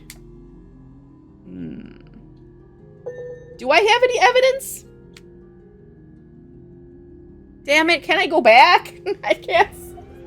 I don't know. Alright, well, let's try it. Lady Rislin. Oh no, I don't have evidence! Go back, go back! Shit, I can't scroll back! I'm gonna be considered a witch. No, turn this off. Shit, hold on. I'm freaking out here. No, stop this. Turn that off. Well, I think we're fucked. If we force the evidence to fit our arguments, it will only backfire on us. We should hold steady for now. So then, you have a relationship with the deceased? You're the only one who has a relationship with her, so that, makes you pretty suspicious. Maya was my maid. That's why we lived together. Uh-oh. She lived with the victim? It has to be her! The membrum is a knight? What kind of riffraff are the wings of Garuda lending into their ranks? The wings were a joke to begin with. They sink over 100 million gold in taxes a year for the Garudas. What? Why should our taxes go to some bird when they can be used to help our citizens? Man, this sounds like the newspapers, or the internet, or Twitter. That filthy knight deserves the gallows. I'm going to die at this rate. But I can just try again when I die. Losing now isn't a big deal. Stop it. Stop thinking like that. I'll just be trapped in this endless death loop forever if I let myself lose this so easily. I must survive this. Something nagged at me earlier, and I think I can use it to turn the situation around.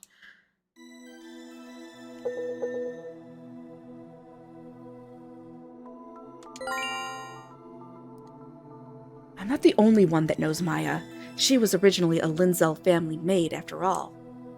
Wait, she was?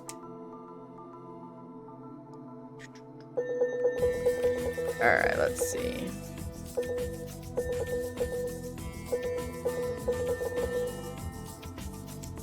Alright, yes. That's it. When we spoke at the manor, you remembered Maya's hair color, didn't you, Orla? Oh, yes, I suppose I did. I'm sorry, I was so nervous that I completely forgot. We're nearing the end. I want you to tell me your conclusions one at a time. Already? Fine, let's just get this over with. After everything, I still think our Dame Knight is suspicious. Only the witch can prove whether or not we were all magicked asleep. For all we know, they never used anything of the sort. Oh yeah, that's true. 1 vote for the Rose Knight.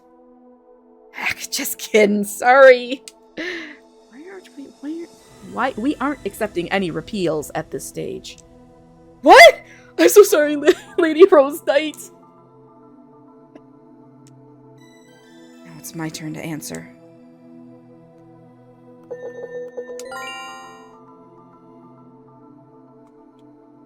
Who do you implicate, Orla Linzel? You really are my sister, aren't you? Everyone's arguments have made me so scared. Listen, Orla, I still want to believe in you. You're my one and only sister. I refuse to choose. I don't want to bring any harm to anyone here. Oh boy. Orla's statement does nothing to change the way things are so obviously going. Your decision was made before we even took the stand. I lost the moment this all began. This is a people's court. The veracity of evidence and testimonies means nothing if it doesn't sway their hearts. Are my investigations all for nothing? Did I spend my last half day on a fruitless adventure? Surely there's something I can do to turn things around. What are your thoughts, Prince Lucian? There's no use thinking on this matter. Not when I am the membrum in question. What? Prince Lucian! This is neither the time nor place for jokes. I am not joking. I am the membrum. What? We will now begin the voting process. May the 300 jurors present choose wisely and justly.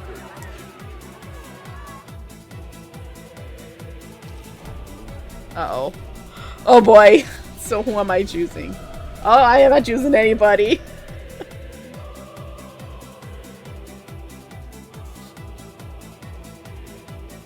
Prince Lucian, what were you thinking? I'm keeping my word. I will protect you.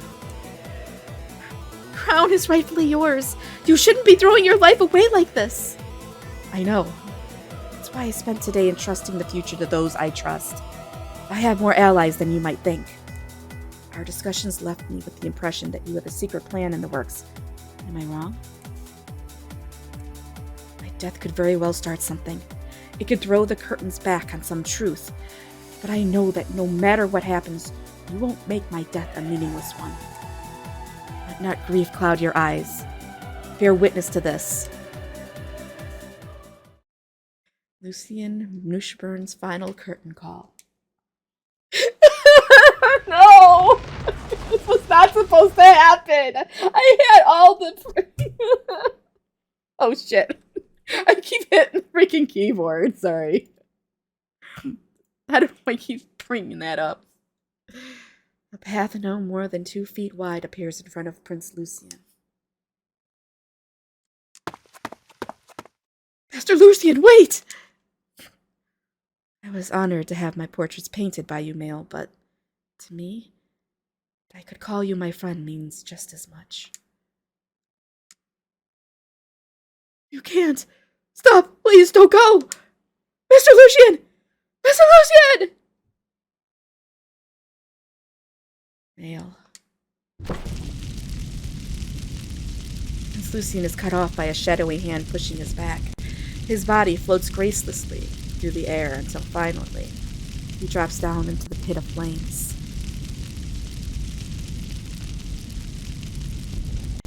I don't know if that was cheerful. I think it was more sad. Like, it was almost like a bittersweetness type Oh, that was a bittersweet smile for sure. Mr. Lucian.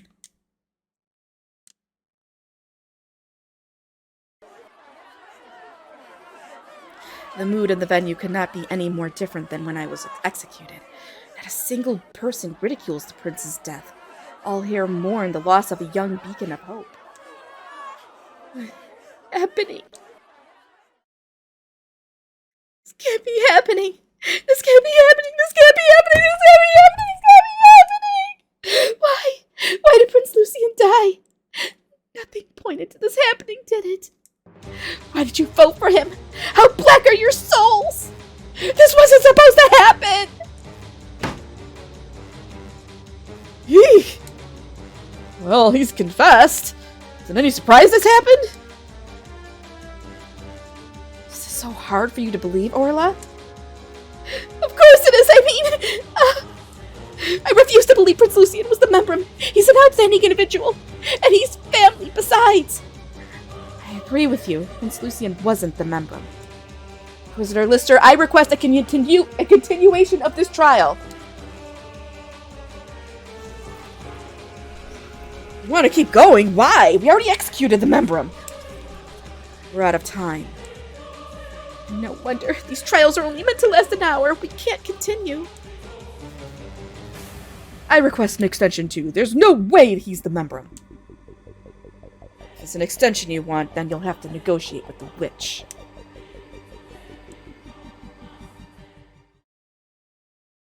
Listen up, witch. Is this the kind of entertainment you were looking for? Are you satisfied with a simple confession and a boring, tragic ending? I'll give you the entertainment you crave, so let us continue this trial.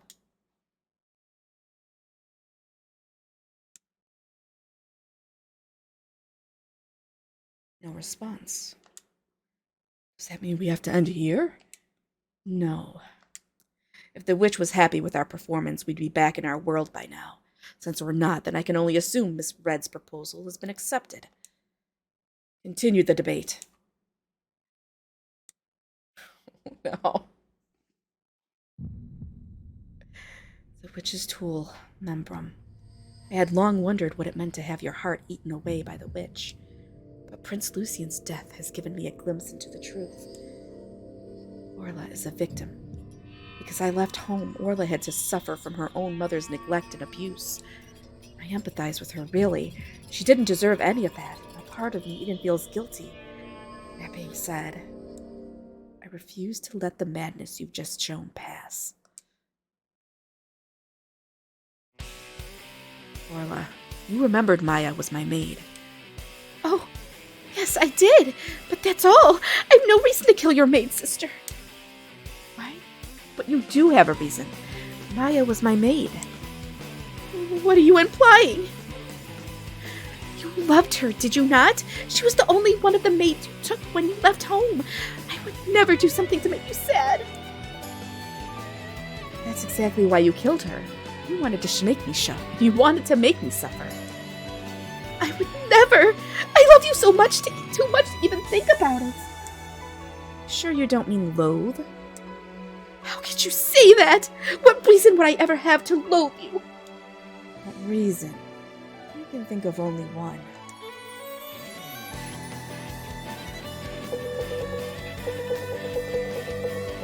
I don't think Terrell is expecting this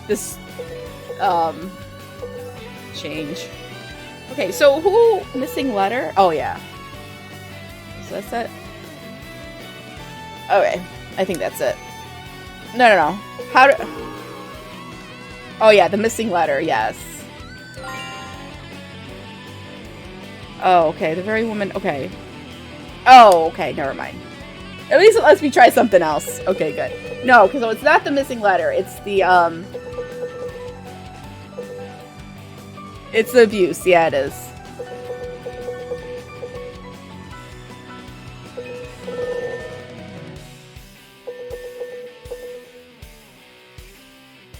What's this?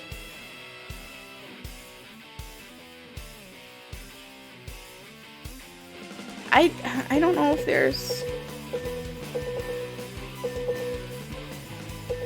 Oh, there's an autopsy report?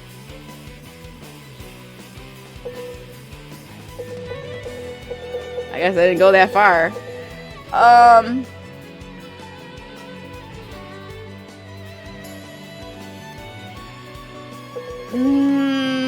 Oh yeah, that's it. Okay.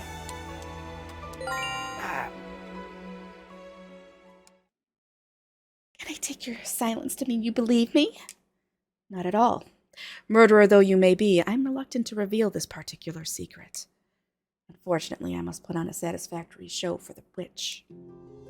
What? You blame me for the abuse you received from your own mother. Huh?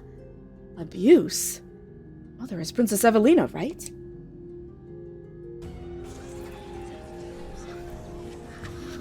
Princess Evelina abuses her daughter?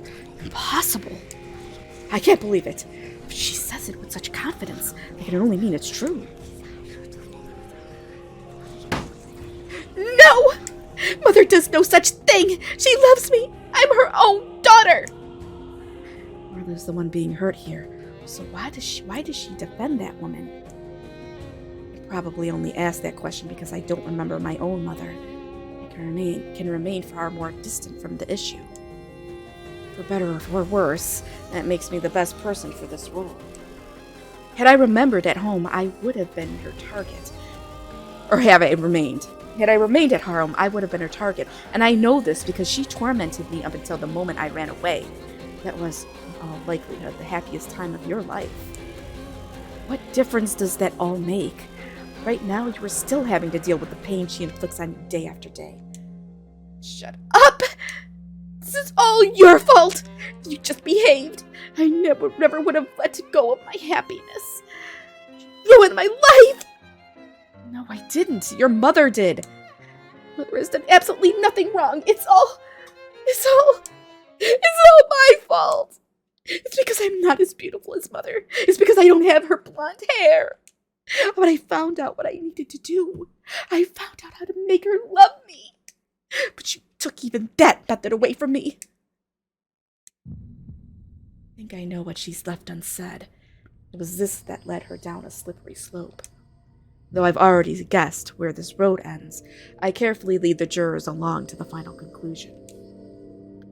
Many in noble circles will have heard the rumors that you held romantic feelings for Prince Lucian. Is there truth to these rumors? Of course there is. Who wouldn't fall for such an impeccable man? In that case, how did you feel when you saw this? So I think that's the missing letter. After I left home, Prince Lucian wrote me a letter. You knew about this, didn't you? Do you enjoy dredging up these awful memories? I ripped that thing to shreds! I felt sick reading it. He went on and on about how he respected you and was inspired by you. But he was just a child at the time, and I thought nothing of it. But then he kept looking for you. He visited so many times asking if we'd heard anything from you. His earnest nature crossed the line into something revolting, which is such a shame. He shares the same beautiful blonde hair as Mother.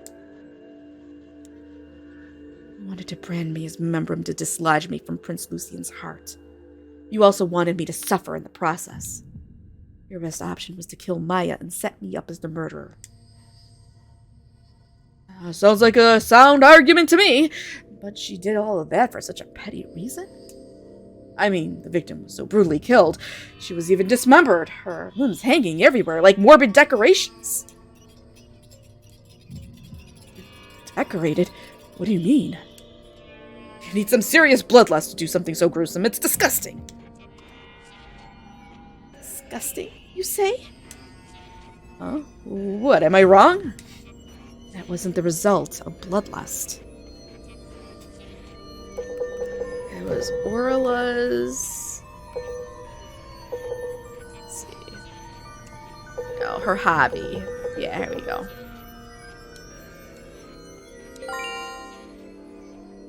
When Inquisitor Lister saw Maya's remains, he said something interesting.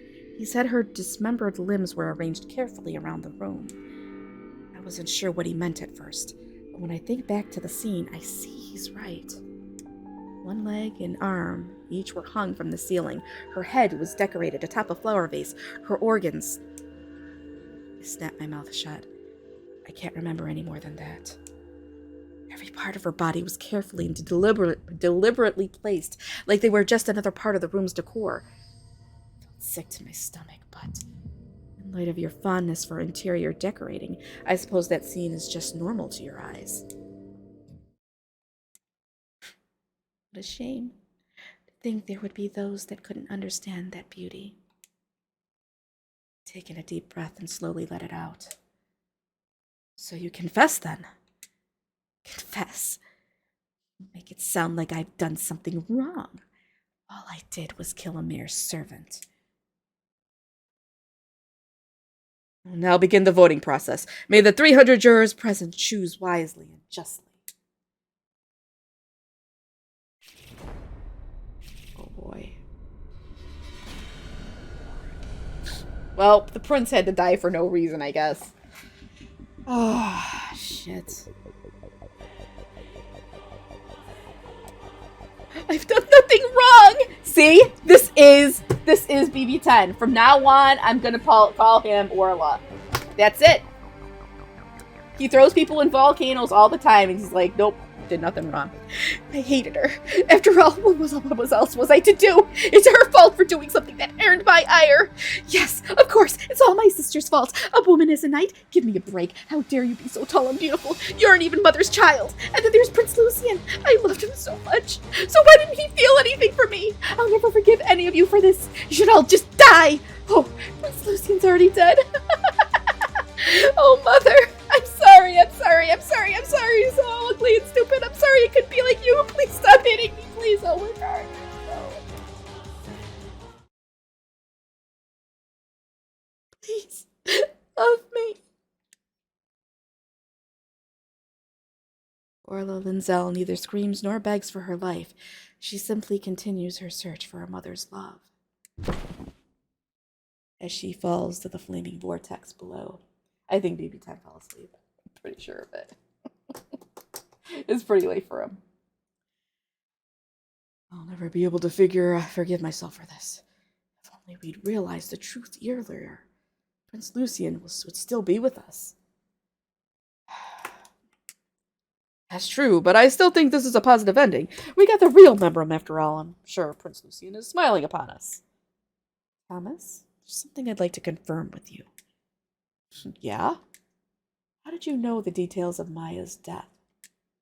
Oh, that was because I read through the investigation records the Inquisitor gave me. All the details are in there. I thought all the sacrificial received them, did they not? Huh? Wait, now, hold on a second. I got those records too. But the only details written there were that the body was dismembered and the limbs placed around the room. It didn't mention anything about decorations.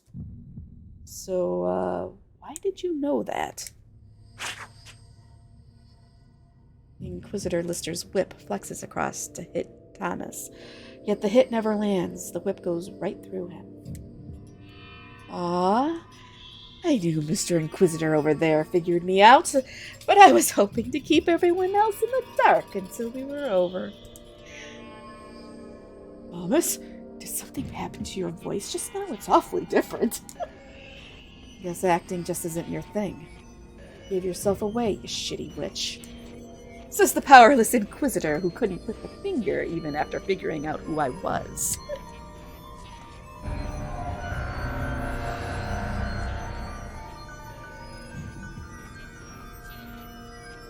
That was a fun game, Rislin.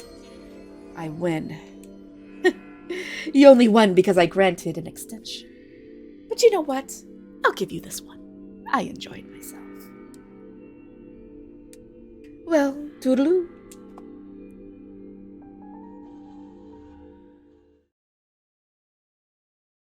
The witch disappears, and though we manage to leave the strange courtroom, we must leave Orla and Prince Lucian behind. The witch had taken up Thomas's spot at the very start of the trial. A few days later, I receive a letter of apology from Inquisitor Lister for allowing that to happen. The Linzel family's secrets are thrown into the spotlight, but they're just as quickly covered up. The king may have been able to erase the scandal, but the grief of losing his son would never disappear. Prince Lucian's death affects the king greatly, his health apparently deteriorating. Once it becomes clear this is no simple cold, the nobles begin to whisper of Conrad's inevitable ascension to the throne. Oh boy. Are we going to finally get some revenge on Conrad? This chapter is almost over. I'm gonna stop. It's literally we're literally right at the end of the chapter. Yeah, I probably should. Yeah, good thinking. But we are really close. Then everything after that is brand new for me. So I only got one chapter into the game. I think there's only 4 chapters though. So well, for the routes. Training this late? It's right around the corner, you know. And that's why I'm training. I need to do something or I feel like I'm going to explode.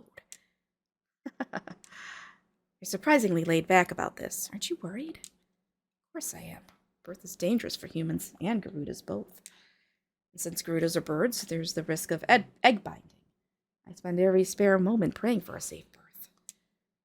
There's that too, of course, but if the chick isn't red, you'll never get a cure for your illness. The shell of a Garuda's egg matches the color of the chick within, which means we won't even have to wait for the chick to hatch. Ugh, I'm so nervous. I hope Huma has an easy birth, and I hope her chick is red. Aren't you greedy? I probably should have waited until she laid her egg to tell you. I've just made you worry needlessly now. Well, it's far from needless. What's wrong? I was just thinking of my sister. I think Orla wanted to give birth to Prince Lucian's child. His child? I thought she was only 16. Well, you know, he's a prince. They kind of wait. A lot of times, they just wave that thing. They're like, it doesn't matter. She wanted a child that resembled her mother. She was convinced she could earn her mother's love by giving birth to a child that resembled her. Prince Lucian and Orla were cousins. His blonde hair and fair looks are among those of royal lineage, the most similar to her mother's. She likely thought marrying him was her only path to having a child resembling her mother. Royal lineage, looks, status. Prince Lucian had everything she needed for her plan. But his execution rendered her plan an impossible dream. I think that's why she broke down and revealed to us that she was the member of her. Grand Commander, I saw you with my stepmother. Will you tell me why you were together? Uh-oh. That's a guilty look. Grand Commander, Rislin, you must go into labor. Of course. I bet, Crius is like saved by the bell. Alright. Whew, that's done. She's safely laid her egg. The color? The color? The color is the egg. I think it'd be obvious. It's the same blue as the mother. Be happy. Your Garuda safely gave birth. Yes, sir. Good job, Huma. You deserve a nice long rest.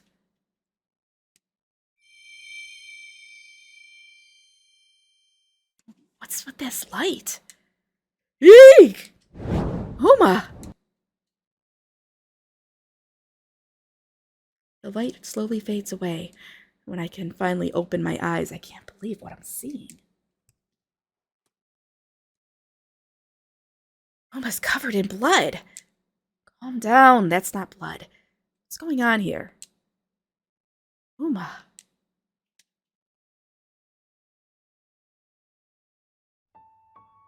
I wrap my arms around her. The motion seems to tickle her slightly, but she doesn't pull away from my embrace. I haven't the faintest idea. This is where I would check past records if they existed. Ugh! What should I do? Huma seems fine.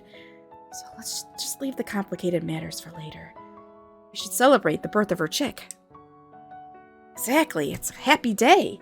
The Wings haven't seen a Garuda birth in 26 years. But, well, I suppose...